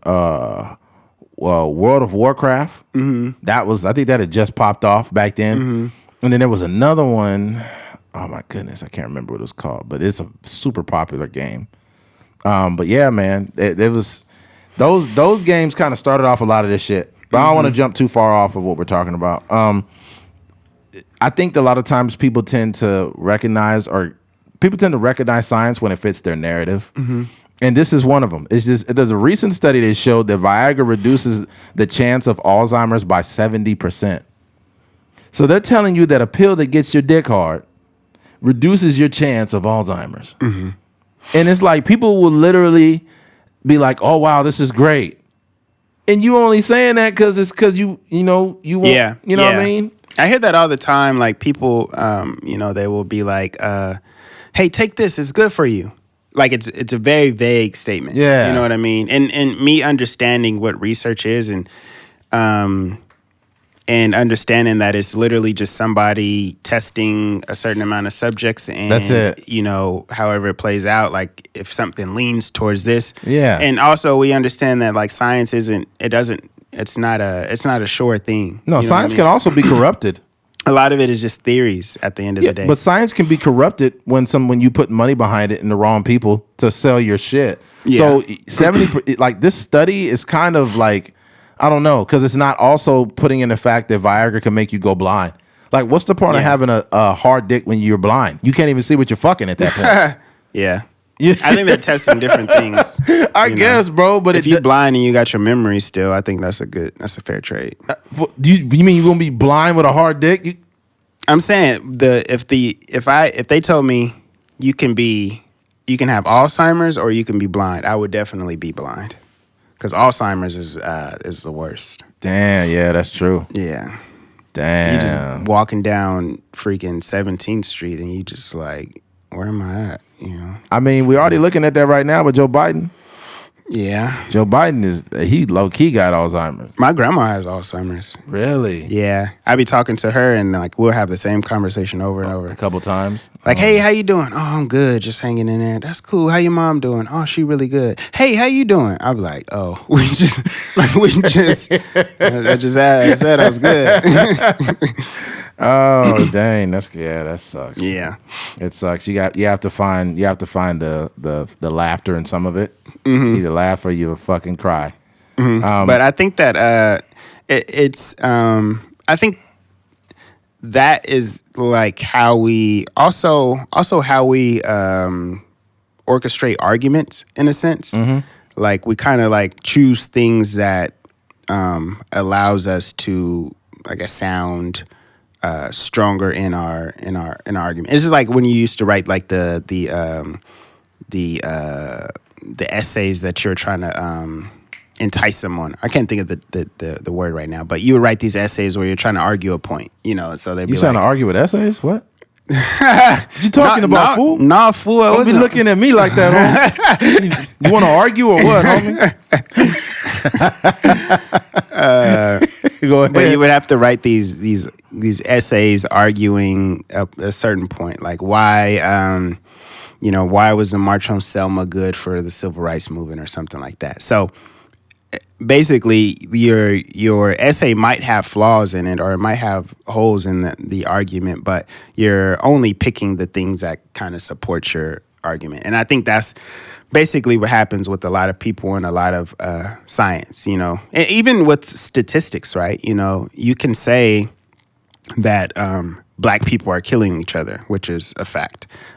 Or you can say that because of the proximity, this is just a proximity effect of black people living next to each other, or a lack of resources in the black community. So that same statement, which is, you know, what both people are saying is technically true, it just looks different when you surround it with, you know, different supporting evidence, or if you're trying to make a certain point. So I think that's what a lot of people do. So that same idea that I was saying, like, here, take this, you know, take this whatever, it's good for your rash, or take this whatever, it's good for your sore throat.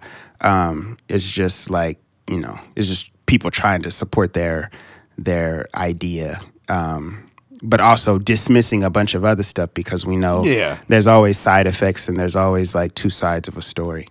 Yeah, that's all it is. It's just sometimes people just use parts of science to fit their narrative, to support it. You know, and other people will completely ignore the same science that they tell you to support, just to be on some fuck shit. But there's that.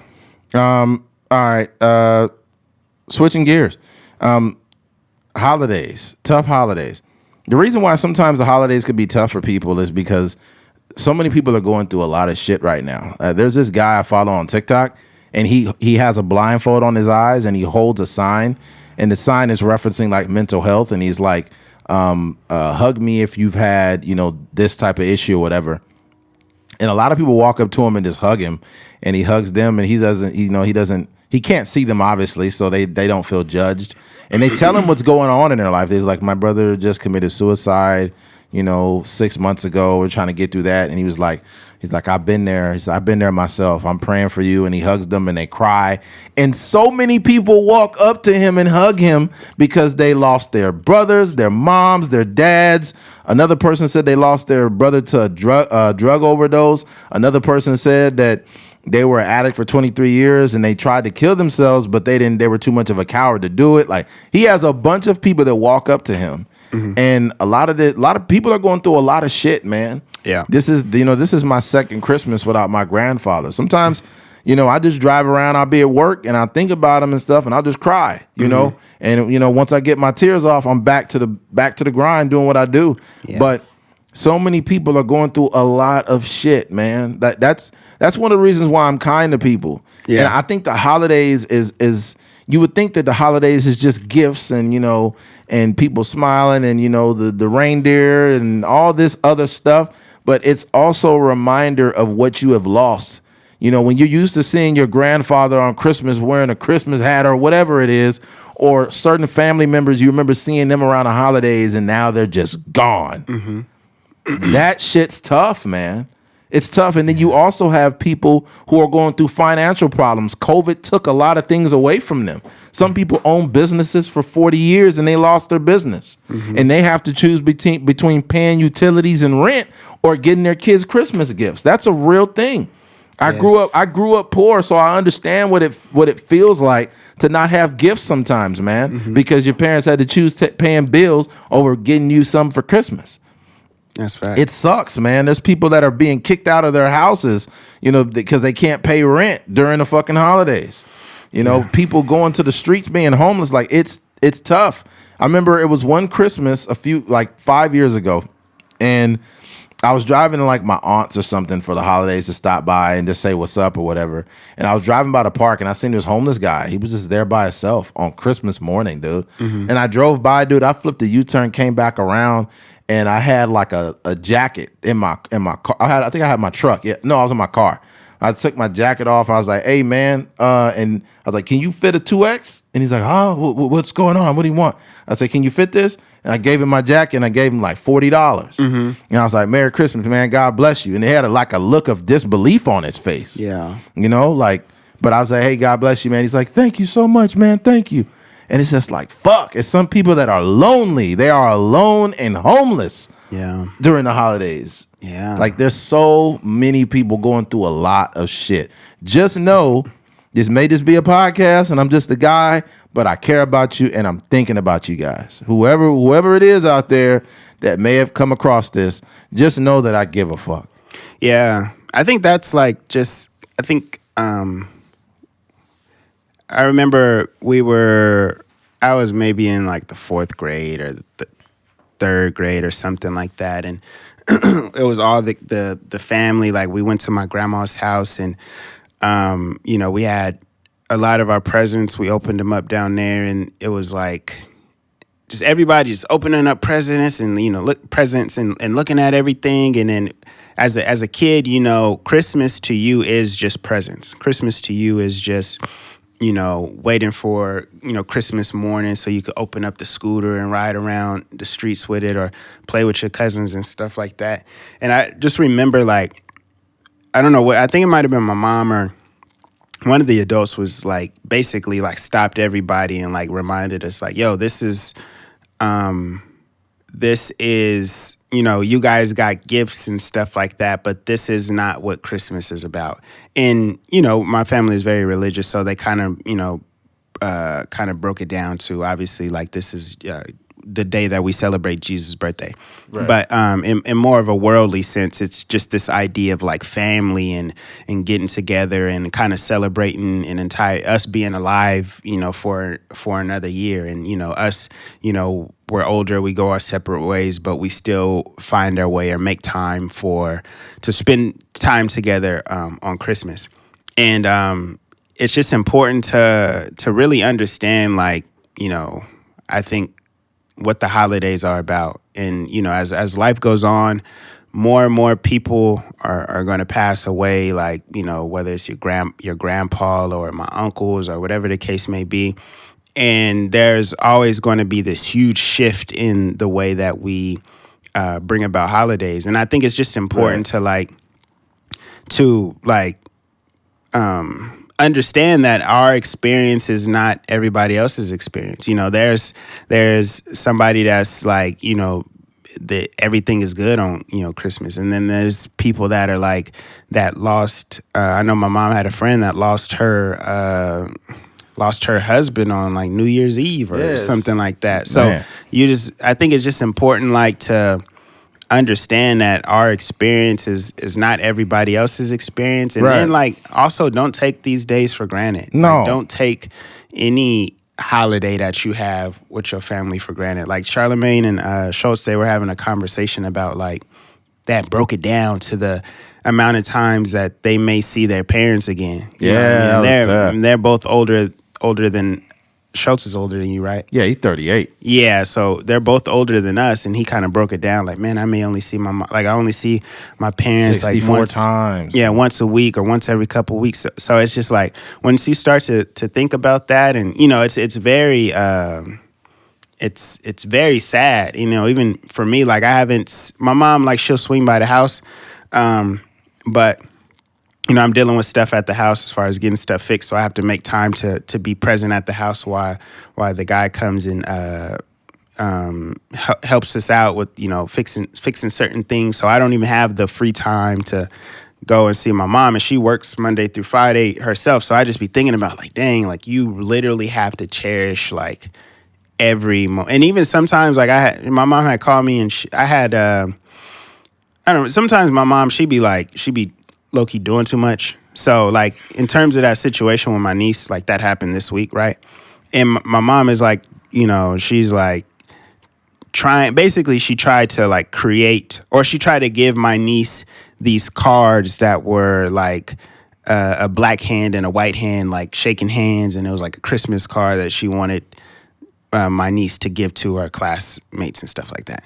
And she called me and she was like, hey, like, what do you think about this card? And I'm like, I was like, honestly, like, I'm not the person to talk to about this. Like, I think it's cool, but I'm just like, she's 5 years old, and I'm like, she doesn't know what racism is. Like, she didn't feel it, even in the moment, she didn't feel it. She just, because my niece's mom asked her about her day, and she told her that story. Yeah. That's something that she's going to feel 10 years from now. Like, oh, dang, this is what they call racism or whatever. So basically that's my mom doing that. And I'm just kind of telling her like, hey, it's like, it's cool. Like it's, that you're doing that. But honestly, it's like, it's kind of like water under the bridge. Like it's not that big of a deal to her. So maybe like to the parents need to have a conversation. But basically, that's kind of the energy I was saying. And I was also like, I'm not really the person to say whether you should do it or not. Because for me, I don't even look at things from like a message standpoint. I look at things from like, if I deem it corny or not. Like, in my opinion, that's kind of like corny. But, that's not to say that the messaging in it was correct. I think that, obviously, like, everybody should be able to get along, whether you're Mexican or white or whatever the case may be. So basically, I said, like, the energy I was giving off was like, nah, it's like, whatever, mom. Like, I don't, like, essentially, like, this is not a conversation you need to have with me. But I felt bad about that conversation. So like I doubled back and I called her and I asked about it, and like, we kind of had a conversation. And I just say that to say, like, it's important to, like, cherish, like, we don't like you said, we don't know whose last day is when, like, and for me, I don't have like huge anxiety when it comes to like people passing away, but I do, like, a thought crosses my mind every now and then, like, dang, what would happen if such and such didn't show up after work or whatever. Man, I'll tell you what, dude, I feel, I don't say I question my mortality, but I look at it a lot more realistically than when I was younger, when I've seen multiple men my age die within the last couple of years. Yeah. It's just rest in peace, man. Rest in peace to Randy Turner. Rest in peace to Stanley Stansel. Rest in peace to Gore Kopian. These are men exactly my age. Yeah. And there was someone else recently who passed. The Demarius Thomas. Yeah. He was younger than me. He was only 33 years of age, and he passed away. And it's just like you seeing these people that are young men that are passing away.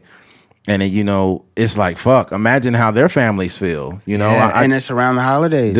I think about people. I really, sometimes, especially doing in my job, it affords you the ability to really think a lot. So, I think and I pray for the families of these people that I know. Speaking of Gore, man, Gore was a great guy. Like, I didn't know the intricate details of his whole life, but he was a solid dude, man. He's a really good guy. We always had really powerful conversations whenever we met. Yeah. When I seen him, he was a huge supporter of the podcast. Gore Kopian was so dope because he supported the podcast back when it was in its infancy, like when it first started. Yeah, that's so dope, man. It was so dope, and he was just binge listening. He listened to all the ones that were up to date before he had passed, man, and that, like, things like that. Not just because he listened, but the type of person he was. He didn't know me like that. He didn't have to show me no love. Yeah, but it just showed what kind of dude he was, man. And yeah, that's. I think, like, when, like, my girl has this a younger cousin, and when the last time he tried to FaceTime her once, and she just didn't feel like talking, so she didn't answer the phone. And he had called like last week, and she answered the phone, and they chopped it up for a little. He's younger; he's probably like 12 years old or so. And you know how it is. Like, some of those, like, that's at least with my nieces and nephew, they just call to not only like check on you, but like it's just love. You know what I mean? They don't have much going on in their life outside of playing games and going to school and stuff like that. So basically, he had called her, and she answered the phone, and they talked for maybe like 20 minutes or something like that, and just kind of caught up and stuff like that. And I told her, I was like, man, I'm glad you answered the phone, because it's like you never know. And I think I've been catching myself more, like, being mindful of, like, just doing those little things. Maybe, like, even with my niece, she's only 5 years old, and she lives, in another city right now. But I, at a 90% clip, will answer her phone call. Like, even if I have to tell, like, hey, I'm busy right now, I'm doing a podcast, like, I'll call you back. Just because, like, how important those moments are. And you also know that, like, for younger people like that, they're being raised by everyone that is their elders. You know what I mean? So the little amount of time that I can give her, whether it's like, asking her how her day is, or just like being curious about what's going on in her life, like, that stuff goes a long way. Yeah. So. Yeah, man. Yeah. So for all those, man, that may be going through some type of hardships or whatever this year, or just at any time, Man, I pray for you, man. I know it's gonna be tough. You're gonna make it through it, man. You're gonna make it through it. Yeah. We all go through some form of loss on these holidays. Some people are thinking about, we just like you just mentioned Vicente Fernandez. It's literally December. This is Christmas. Christmas coming up. So you could imagine how somber that Christmas is going to be with him not there. Not there, yeah. I'm pretty sure, you could imagine somebody as massive as him during the holidays singing at the family functions. Yeah. Yeah. So also, like, for any advice that I would give people is like not to run away from the holidays, not to run away from those emotions, because you could very well just drown yourself in a dark room or drinking or whatever, any sort of relief from real life. But I will tell you from personal experiences, when you face these emotions head on the other side, you will feel so much better. Like when you're able to, like, think about the passing of whomever in a positive way, or you're able to like reminisce with your family and stuff like that, like you'll come out on the other side like with joyful tears more so than like a depression. Yeah. I was just thinking about this right now, bro. That's a 10-year-old sweater. Oh yeah, I got this at the Goodwill. Damn, this says World Champions 2010, bro. It's almost 2021. Yeah, I'm a real I'm not a huge baseball fan, but like for sure a Giants fan. My not God. Dodgers or whatever. Damn, it's not even that faded. It's pretty good quality. Yeah, it's a little like stitches is missing right here, but it's pretty good. I just need to like low key like soak it to get some of the, like, how your wrists in like certain areas be kind of like A little dingy. Yeah, but what I do, I hit it with the OxyClean and it gets like the real OxyClean. Do you want to get the stains out of your clothes? Remember that guy? Do you have an old ass sweater like Keith Fingers? Do you have pasta stains and shit all over your fucking clothes? Try OxyClean. Did you commit a murder like O.J. Simpson? Try OxyClean. Get the fucking blood stains out of there. Gosh, dang. And you see OJ on a commercial. I love OxyClean because when I clean up messes in my house, I make sure I use OxyClean every time. Thank you, OxyClean. God dang. R. Kelly pop up. Sometimes when I get urine stains, I don't want to be rude, but when I'm using OxyClean and my room is getting dirty, I just pee up on the ground and I use OxyClean. Give me that toot toot. R. Kelly is so That's crazy. one nasty man right there. Yeah, man. Yeah. So remember, man, if you're having a hard time on the holidays, try OxyClean. That guy, the way he died was so fucked up. How did he die? He died. I guess he hit his head on the plane. The name of things is Willie Mills. I think his name was.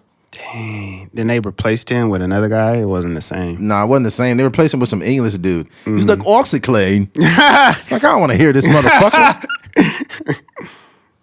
Willie Mays. What's his name? No, hold on. Willie Mays. No, not Willie Mays. Willie. Let me put OxyClean. Is that a baseball player? Yeah, it is. It is. I'm tripping. Try OxyClean. Hold on. Those freaking infomercials. Hold on. What happened? Billy Mays. I know I wasn't tripping. Yeah. Yeah, the way he died was fucked up, man. All right. Television.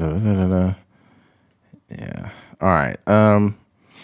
July 58. He was old throughout his career. Okay, how did he pass away? He died Tampa, Florida. What are you on Wikipedia? Yeah. Bro, why didn't you just type in how did Billy Mays die? Oh, okay, hold on. What happened to Billy Mays is right there. The medical examiner concluded that cocaine use caused. Damn, really? I thought he hit his head. What the fuck, yo? The medical examiner concluded that cocaine use caused or contributed to the development of his heart disease and thereby contributed to his death. Holy shit, yo. That's not funny, but it's funny. I thought it was to something else, and they said it's cocaine. God damn. No wonder he was so excited in those commercials. Man, he do a line of cocaine and do the OxyClean commercials. Do you want to clean up the cocaine all over your house? Try OxyClean, motherfucker. You be like, dude, this guy's cursing on the commercial. Call right now for a limited offer. Dang. Fuck, man. What if he was part of like some huge drug ring where he was like shipping cocaine? Hold on, this is the original one. This is fucked up right here. Hold on. CNN. Billy Mays OxyClean pitchman found dead. Man, that sucks, dude. Pitchman died Sunday morning in his Tampa home. Authorities said the 50-year-old, known for his shouting OxyClean ads, was pronounced dead at 7:45 a.m. The Hillsbury County Medical Examiner will perform an autopsy. Mays, no, it doesn't say right here. This is like when it first came out. Oh, there's no information. Yikes! Yeah. Oh my goodness. Yes. Oh my goodness. Yeah, it says it here. Autopsy: cocaine a factor in Billy Mays' death. That's fucked up, yo. Yeah. What's the new guy? The new guy, no, that one dude killed his fucking wife. The dude with the slap chop. The slap chop dude? Slap chop. Try the slap chop. Yeah, I remember that. Hold on. Let me see. Okay, here it is. Slap chop guy. Vince Offer. That's the guy's name. Offer what's the name? Shlami, better known as Vince Offer. Vince Shlami, the ShamWow guy or the slap chop guy, is an Israel-American infomercial pitchman, writer, comedian. First major work was in 1999, a comedy film. And it says, what happened to the slap chop guy? The director infomercial icon has gone to sell additional products, including a washable lint roller. Oh no, he wasn't the one that killed his wife. One of these motherfuckers lost their mind though. Slap chop. Oh shit. This guy, ShamWow guy, cleans up his act. ShamWow? He was on drugs too. Fuck. Ooh. He looks bad, man. You know who else got in like a crazy murder case? I don't know if you remember him. He was a 400 runner. He was his leg. He was like an WMPT. Yes. Yeah. And he was from Australia, right? Yeah. Yeah. That motherfucker lost his mind. Yeah. Don't let the no legs fool you. I forgot his name. Yeah, he was a fucking Olympian, I think. Mm-hmm. Yeah. He was trying to make. I think he made it to the trials. I don't know if he really raced. But he was a elite athlete, though. Mm-hmm. Yeah, these people, they got demons, man. They got real demons. Yeah. Then you think about fucking Jared from Subway. Jared Fogle. This motherfucker was a pedophile. Yeah. Hey, hi, my name's Jared, and I eat Subway sandwiches. You be like, dude. Oscar Pistorius. Yeah, that's who it was. Yeah. Some of these people shot and killed his girlfriend. God dang. Yeah. Dang, Reva Steenkamp. That's crazy. Yeah, man, these people. It's so crazy. They just live in the public eye, and then they just be crazy. You know what's crazy? I'll tell you this, and I don't want to jump way all over the place, but those infomercials are so annoying because they lie so much. Mm-hmm. You ever seen an infomercial and they're trying to like sell knives? He said, "Are you getting tired of using those same old raggedy knives?" Mm-hmm. And then they show that picture in black and white, and they having a difficult time. Yeah, they trying to stabbing and they stabbing a tomato instead of slicing through it. Yeah. Are you tired of using the same old cookware? Try slash and dash it. Yeah. With I ain't gonna front. OxyClean is fire though. OxyClean might be the most. The best infomercial product that has ever been created. Are you tired of that raggedy same old detergent? Try OxyClean. Mm-hmm. Are you tired of black people using all your good detergent? Have you been cheating on your wife lately? Try OxyClean. Get those cum stains out of the bed.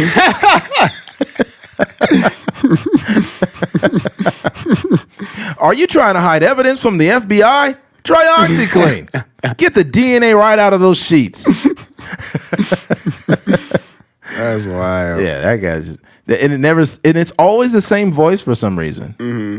Or it'll be a deep voice to be like, "Are you having a hard time getting things done around the house? Mm-hmm. Then never fear. SlamWow is here." It's like. And it'd be like fake testimonials. Ever since I've been using the SlamWow machine, I've been getting things done way faster. I'm a mother of 4 kids, and it's really tough getting things done around the house. I had an overproduction of pussy juice, and I tried ShamWow, and it clears it all up.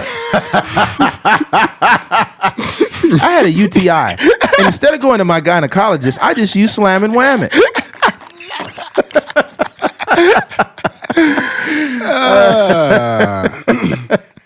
They need OJ on one of them knife commercials. That'd be fire. Yes. Instead of it'd be hilarious. OJ on the knife one.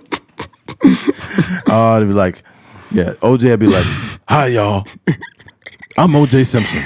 You may know me as being a former running back for the Buffalo Bills. Now I'm known for other things, but you know what? When I'm not at home, I love using Slam and Wham It." That would be crazy, yo. Dang. Yo, you see that video that went viral with OJ Simpson in the club? It was some white girl, probably like, I don't know, she was no older than like 26 or something. Yeah. And she was like, "Oh, can I take a picture? Look who it is. It's OJ Simpson." And then OJ took a picture with her and he tried to lean in and kiss her. She was like, "Oh, no. Oh, that's weird. Yeah, OJ's still after it, man. That nigga's a weird person. OJ might end up back in jail before it's all said and done. He's a very eerie person. Yeah, he's very eerie. Strange energy about him. Yeah, but he wasn't like that in the early 90s and the 80s. Like, he was a fucking icon. Yeah. Oh, yeah. And he was in a series, it was called Naked Gun. I wonder, sorry not to cut you off, but I wonder what the shift was like. I don't know. We all have the CTE stuff going around, and I just wonder like how you go from like this huge idol to like just being so abusive to your wife. I don't know, man. I mean, maybe you were that same person the whole time. Yeah, Just took people a while to catch up to see you were full of fucking shit. Yeah, and you always said, you was like, man, if somebody would beat their wife so bad, like where you see like these pictures of certain abuse, you'd be like, that person will kill Any man that'll beat a woman will fucking kill her. Especially if the woman finally gets the strength to get up and leave and be like, "I'm tired of this." If he be like, "You may be tired of this, but I'm not." Yeah, man. It once a motherfucker, and there's some people, the way that they interact with their girl, I could tell they beat them. That I don't even have to physically see it. I could just tell the amount of intimidation. Yeah. When a man is like super intimidating his wife in public, I'm like, yo, this guy hits her, bro. This guy really hits her, dude. I seen that shit before, and he was like, "I said put it back now," and she was like, okay. I was like shopping or what? Yeah, like in Walmart to be a dude, and he just looks like he's just fucking angry. Yeah, it's like, oh my god. Dude. The one. Do you remember Kevin McCall? I think K-Mac. He did that song.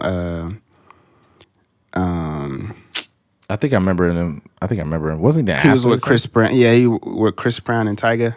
I can't think of what's that name of that song. I can't remember, but I've heard of him. Though. Yeah, but he was he was working with Chris Brown like right after the whole Rihanna thing. This was when Chris Brown dropped no BS, and then it was another song, and I can't think. I'm sure the listeners know, you know, but he dropped 2 songs, and it was like, oh, this nigga Chris Brown is back.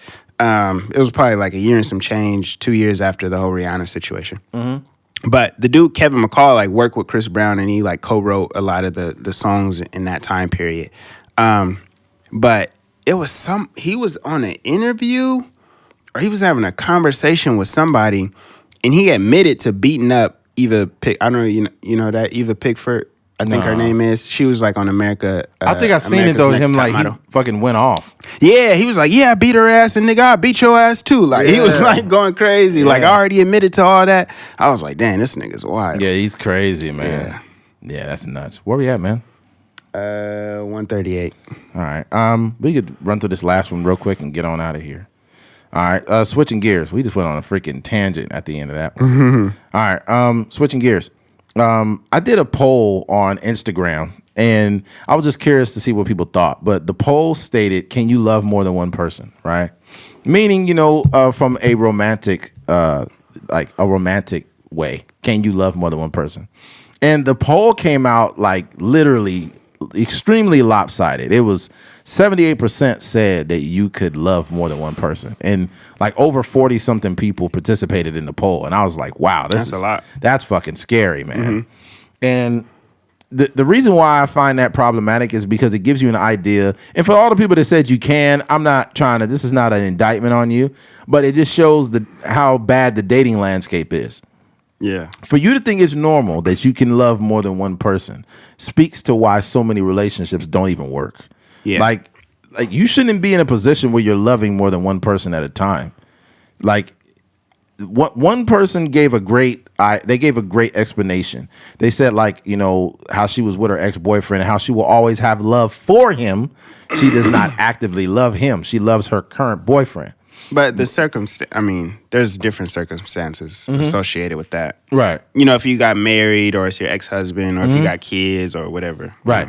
But what she said, she didn't say she loved him, but she said she will always have love for him. Right? Yeah. So that makes sense, and that's fine. But I think you have to transition from people, and I think that's where people fuck up. What they do is they will get in a whole new relationship while still actively loving the old person. And I think that's so commonplace that people really believe that you can love two people. Yeah. When that's actually problematic. And like, think about this for the ladies out there. Imagine if you're with the dude and he says, you know what? I just have to be honest. Like, I still love my ex-wife. Do you know if these women will fucking leave you in a minute? They're not going to stick around and say, I understand you love your ex-wife. That's perfectly fine. You can love us both at the same time. They're not going to say that. Yeah. That's not okay. But people have made it okay to do this shit. That shit ain't fucking normal. It ain't normal. People need to learn that you can love somebody, but if you break up with them, you need to you need to go through a transitional phase. And most people ignore it, where you need to be literally single for like a year. I don't think that most people could be single even a year. They spent their whole life going in and out of relationships with people.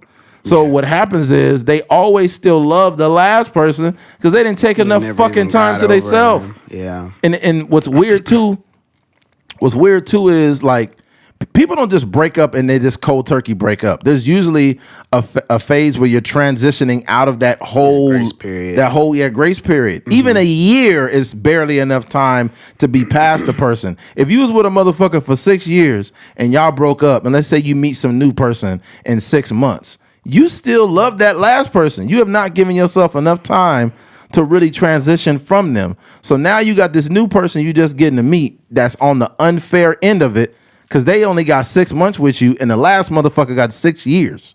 Yeah, and you still love them. And it's fucked up, and that's the average relationship in today's world, where they just trying to get over somebody by getting with the next person.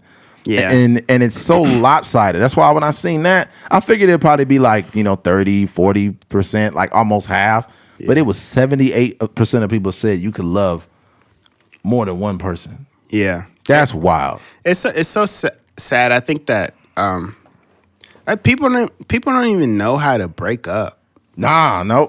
I don't even eat from personal relationships, whether it's family or friends or whatever the case may be. Bro, it'd be like people that it's like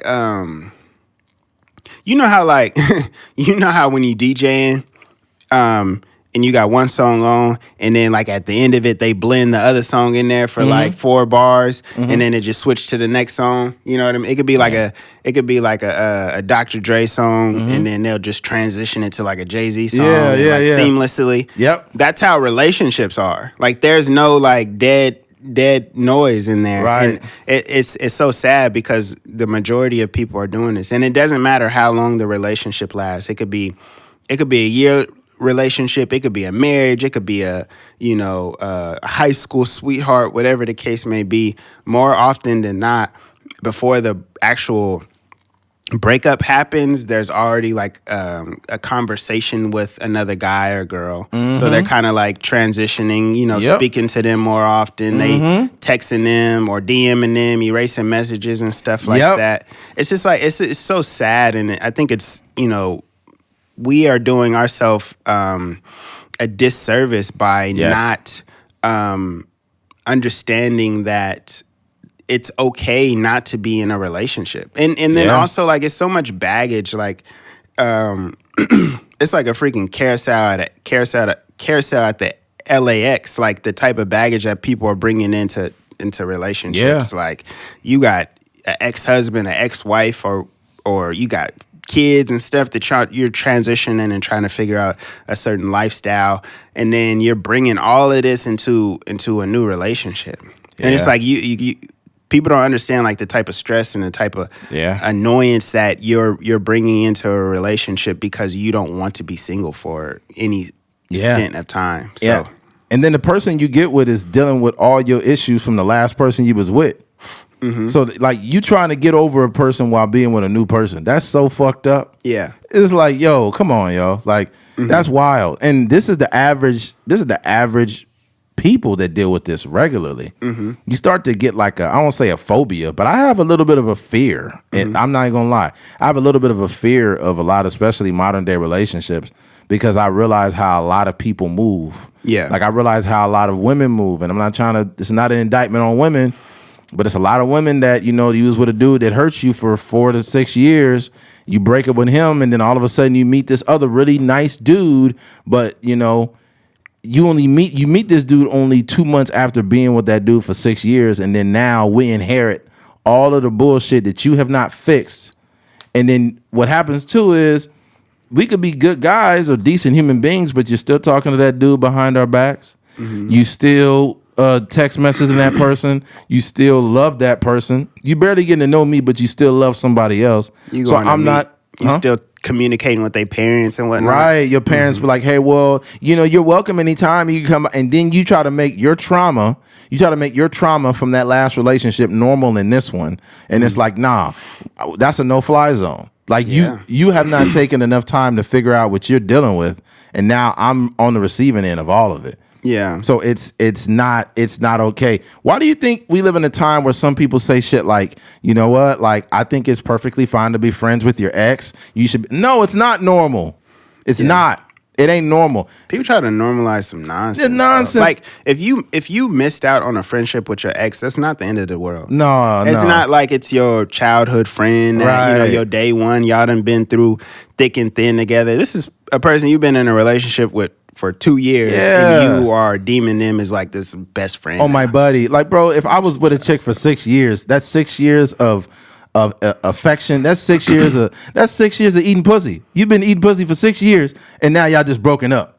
Yeah, I can't be friends with a woman like that. That's terrible. Yeah, exactly. If that's my situation, like I'm cutting that pussy off cold turkey. Yeah. That's terrible. We can't be giving high fives after we've been eating pussy for 6 years, yo. That's a big drop off. That's facts. What do you think like the ideal relationship, not in terms of like having a relationship, but like the dynamic of your relationship is after you've broken up with somebody that you've been together? You mean with the person you broke up with? Yeah, like how should that look? Should it look like the way it should look is you basically unpack any of the things within a year or so. First of all, you shouldn't be with nobody. No. Sorry, I don't want to cut you off because that's not the question I was asking. But more so like the communication on the people that were in a relationship. Should it be like, no form of communication? Should it be like if I see them in public, I don't even acknowledge them, or like what do you think? But I was getting there. It was a part of the response. Oh, okay. What I was going to say is there's a transition. It's not just you don't come to this conclusion and you don't both have the same idea unless there's some form of communication of feelings. So if you break up with somebody, usually there's a reaching back phase. You might break up, but y'all start fucking for a while. That's what a lot of people do. They break up and they still fuck the same person for maybe a few months. Horny, huh? Yeah, they horny and they don't just want to. They don't want a nude. They don't want to be out there fucking strangers. So once that happens and the feelings get involved, dangerous. And then they argue again, then they finally decide they're not good for each other. Yeah. So now they broken up, but they're cordial, and then probably after that, and then it's the rebound phase. Then after that, what happens with people is they don't just like find the next person and it works out. They just find a rebound. Yeah. And even the person that's a rebound could be a good person. And they still fuck that person over because all they needed was a rebound. They just wanted somebody to try to help them get over. It's very selfish. Oh, people do that all the time. It's been done to me before a few times where, that you really like the girl a lot. She's cool. She likes you a lot. You think this is going to be your girlfriend. And then, boom, she just disappears out of nowhere. And I ain't no rebound. I'm going to lay the ball right back up. Yeah, right. But what happens is they do this shit because then they have a fear because then they see that you're actually a decent guy. Yeah. And they're like, no, I got to leave him alone. Because they was just looking for you to be a fuckboy. Yeah. They wasn't looking for nothing serious. They want them to be decent. Yeah, women could complain about fuckboys, but they like them because fuckboys allow them to not be in a serious situation. Mm-hmm. They could walk or come in anytime they please. A lot of women will complain about a fuckboy, but the convenience is they get to fuck the dude and they don't have to take him serious. They know it's not no long term. They know it's not long term. They could come in and leave the relationship as they please. Yeah. But when women actually get a decent dude, they be like, oh fuck, I gotta leave him alone. And then they just disrespect you and run off. Yeah. It happens. Mm-hmm. And it's because they not over the last dude they was dating. Yeah. So they gotta do this bullshit. But it's not only women that do it. Men are partially responsible. And then finally, after over a year or so of not being with the person, now they can finally have some clarity. But even then, bro, people got too much history. That's the big issue. And then they're not unpacking anything. They're just hopping from female to female or man to man. It's just Yeah, and the last person they dated has an imprint on them. So what happens too is women don't realize it, but the people that they've dated have an imprint on how they react to things, how they react to trauma, how they interpret things, and then they put that on the person that they're currently dating, and that person has to fucking figure out what the fuck you dealing with now. Now that they got, it's almost like a puzzle, like a big ass puzzle, and you just got all the wrong pieces. You thought that was the giraffe's face, but it was his butt. So then you got to take that off and put that back on there. Yeah, and it's fucked up, man. Mm-hmm. It's fucked up, but it comes from a culture. This is a culture problem. We live in a culture of people that don't hash their issues out, and I think that there's no right way to do the wrong thing, and I don't want to call breaking up a wrong thing, but at the same time, it's like people don't do it in a healthy way. Usually, it's a crash and burn situation. Yeah, they just some people be trying until it's like the biggest like explosion ever. Yeah. And it's just, or maybe they break up when it's too late. I was telling you about a situation where the dude was like, yo, basically he was, somebody else told me this story, but he was going to break up with this girl on a specific day. And what ended up happening was like, he got the girl pregnant prior to. Oh yeah, you talked about that. And then, now he got to live with that for 18 years. So I don't know. I just hope for people out there and any of our listeners, like,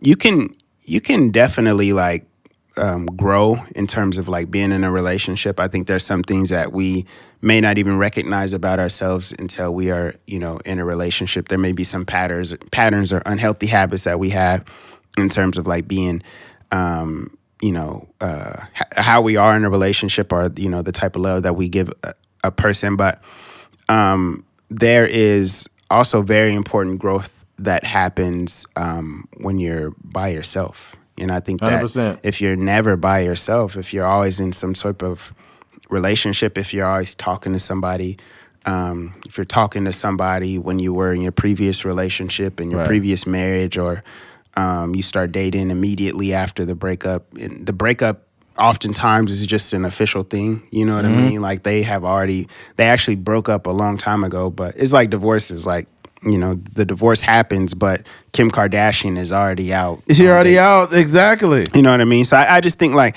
it bothers me so much because there are a lot of like good men and women out there that are doing the short end. Yeah, that they've been working on themselves. They've been going to therapy. They've been reading their books, trying to get their credit score right. Whatever the case may be, just getting ready for that special person, and that special person is just like hopping around, whatever. So yeah, man, yeah. That's the unfortunate thing. I think that's a good question to ask on a date, but finding a way to kind of it's like putting the medicine in the food, right? Like for example, if you out on the date somewhere, you'd be like, "Yo, I was having a conversation with the homies the other day. They was talking about like, is it possible to love more than one person? And what do you think about that?" And ask her, and then she'll be like, "Yeah, I mean, I think it's totally possible to love two people." Yeah. Don't date that woman. Yeah. Don't. Yeah. Don't do it. Don't do it. Don't judge her. Don't trip out on her. But she's like, yeah, I think it, and if she gives an explanation like, like you could love somebody, but you could still love the last person, and like you could love two people, and it's like you shouldn't even be in that position. I think we also have to be mindful of like the things that people are trying to normalize in those type of 100%. conversations, right? So if you be like, so like, yeah, like when, I mean, this is obviously stuff that happens like a little bit later on when you start talking about relationships and stuff like that. Right. So yeah, so like, yeah, how long was your last relationship? They'd be like, oh, about like 2.5 years. And be like, oh, that's cool. Like, and then, you start to talk more and more. So like, when did you, like, what happened? Like, why'd y'all break up? When did y'all break up? And it'd be like 3 months ago. That's how you know, like, something is, like, you shouldn't be courting in this capacity 2-3 months after you. So that's like and and you'll get more into it prior to that. But then you'll realize that it was 2.5 years in that relationship, but the one before then was probably on the back of 100%. A month later, 2 weeks later. So yeah, you got to stay away from women like that. Now, if we just fucking, that's fine. But if you trying to give me girlfriend vibes and you on a date with me and you only been broken up for 2 months, I'm not gonna take you serious because you ain't done the proper healing to get over that dude. Yeah. Like if I look at you as a woman that I consider to be a girlfriend and I find out you just broke up with some dude, I'm not taking you serious. I'd rather not even talk to you no more. Yeah. And if you're not what I'm on, it's cool. You don't gotta be what I'm on. If I just want to sleep with you and you don't want that, that's 100% fine. But that's all we can do. Yeah. Because all you're gonna do down the road is hurt me. Yeah. That's all you're gonna do is hurt me. I'm not gonna sign up to get hurt. Like as men, we still had a right to have feelings. What would that hurt look like? Or why do you think that she would hurt you? She would hurt, well, because they got too much history. Oh, I got you. Yeah. They got too much motherfucking history. And the fact that whatever we are building would be trumped by the fact that this motherfucker got 5 or 6 years. He knows exactly what buttons to push. There's this show called Harlem on Amazon Prime. And basically what happens is that at the beginning of the show, this couple breaks up because the dude moves to another city or whatever. And then like episode 3 or whatever, he doubles back and he moves back into the city. But he's engaged already. But in the show, and obviously this is a TV show, but in the show, they got so much chemistry, like his fiance is not even like in the picture. Like they be interacting like, oh, I remember when, we went on a date over here and you used to love when I did. It's like that type of conversation. So same thing like what you're saying, like it's always going to be that history there of like. Yeah. Not to mention that people break up and get back together a lot. So if they have a history of breaking up and getting back together, you just a nigga that's in the middle of it. Yeah. So now what's going to happen is she with you think she all about you. And then it sometimes, like, I think men and women are guilty of this. But sometimes women will purposely sabotage it so they could run off. Yeah. They'll purposely, it could be something small. Y'all get in an argument and then it'd be a small, something so minute just so they could run off. I've seen this before. I've been talking to the homie. I've talked to one of the homies and basically the girl will be on the phone with him like, yeah, my husband's just annoying. Like he just does this and that. And he'd be like, you coming over tonight at 6? She'd be like, yeah, I'll come over tonight. You're getting smacked. Yeah, getting fucked. Like my homie's fucking her, but she's complaining about her husband and how he ain't acting right to him. Yeah. So they get in an argument. She come over and he fucks her. And then she go right back to her husband. People do this shit, man. Yeah. In the real world, people do shit like this. And it's toxic and it's fucked up. But it's reality, unfortunately. And as a person who wants something serious from the outside of that whole world that's going on, you got to protect your energy, G. Yeah, that's facts. You gotta protect your energy. You don't gotta. I'm not saying women are bad or whatever. I'm just saying that people are very selfish in the way they want to do everything to make themselves happy, even if that's not considering your happiness. They will go right around it and not care. So protect your energy, folks. Yeah, I think we deserve the ability to be a little bit more like calculated in terms of like relationships. You know what I mean? I think and especially at, our age when you get in your late 20s and your 30s and stuff like that, like these are like the pivotal years when it comes to, like trying to build a family and things like that. So Yeah, man, I think everybody should just be more calculated out there. Also, like, you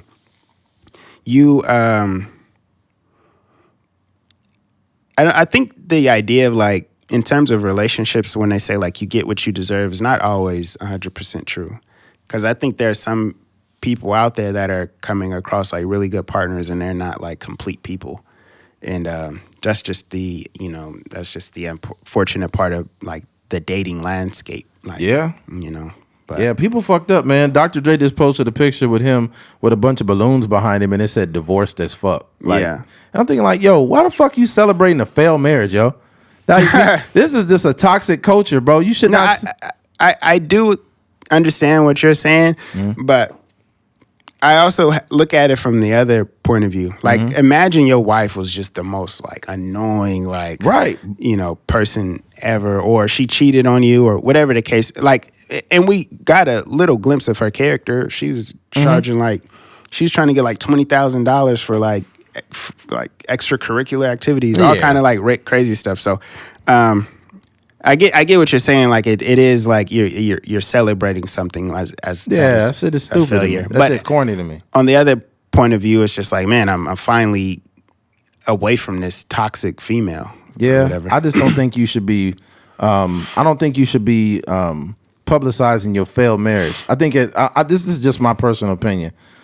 I don't give a fuck how disrespectful or how bad a woman is. I don't even feel the need to remotely like. Honestly, if it was that bad, she's dead to me. I'm not mentioning that she even existed. I'd rather she go her way, I go mine.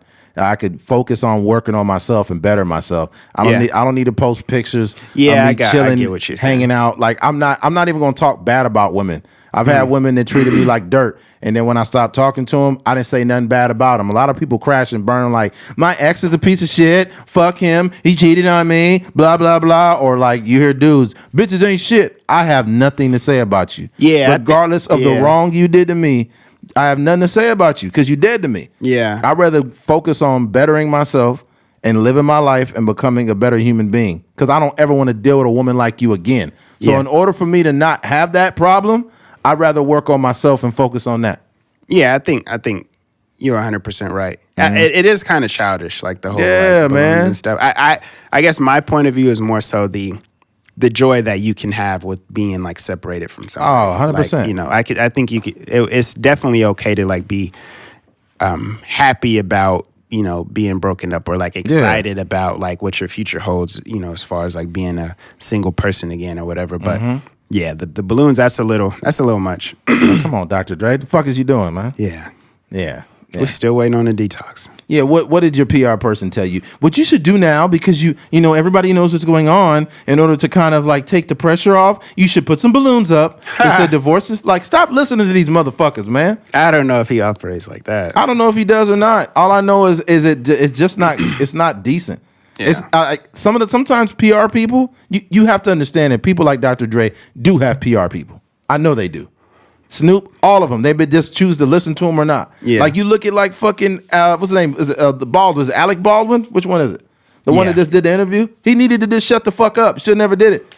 He shouldn't have done nothing. Same thing with Travis Scott with his raggedy empathy that he showed. He should have just shut the fuck up. Yeah. But sometimes they listen to these PR people and they go and do it, and it's like, bro, you actually just tarnished whatever little bit of empathy that people thought you had. It's like, what for what? Yeah, but I don't understand the interview after you've like murdered, or been a part of some sort of murder. Just shut the fuck up, motherfucker. Go. I mean, you can apologize and you can release a statement, but I don't know what the interview does. That's like very antiquated in my opinion. Like we have social media platforms. Like, what is sitting down with a prestigious interviewer doing? Man, the families of the people that died don't give a fuck about your interview, man. They not, oh, wait, Alec Baldwin's on. Let me go and turn it on. They don't give a fuck about that. Yeah. Yeah, Travis Scott went up there. And here's the thing. And I was listening to that guy, Sean C. He gave a good take. He said, Baldwin is a paid actor. So he could at least do a better job of displaying some forms of, empathy, like dramatic empathy. But he said Travis Scott's personality is so dry that he can't fake it for nothing. Yeah. And it's like, it was crazy. Like, I just want to say, like, sorry to family, Like, bro, you don't care. Yeah, if you don't care, just don't. If you don't care, don't show us at least. Right. Like, just put words together. Yeah, when he did it, this is how you know he didn't care. He did a response video to what happened on Instagram, but it was in black and white. What does that mean? And it's like, you put Are you swiping through the filters? Yeah, would you use a mosaic filter? That's funny. Use a mosaic filter to be like, yeah, it's messed up what happened to the people. Yeah. I just dropped a new song for y'all, man, to take your minds off of that. Yeah, you stupid. Y'all go to Spotify right now, listen to my new song. Straight up. OxyClean. Did you go to Travis Scott's concert? Yeah. Did you get trampled underneath all those people? Try OxyClean. Man, let's get out of here, man. Cancel Eddie. All right. Well, hey, folks, if you made it to the end of this podcast, man, we appreciate you. Oh, I'd hate to ask, but since it's the holiday season, if you are in the giving spirit, head on over to YouTube. You will see the Cash App name down. It should be to my left when you look at it. ATMPOD. It would help us out a lot. We are, what do you call it, a self-reliant Yeah, we got production bills and whatnot. It's you know what I'm saying? lights and cameras and whatnot. We just got these acoustic panels. We got all this other stuff going on, but we appreciate you guys supporting us thus far. Yeah. If you feel we've earned a donation, head on down. Until then, we appreciate you for listening to a Trucker's Mind podcast. I'm Eddie McGee. It's your boy K Fings. We're out of here. Peace.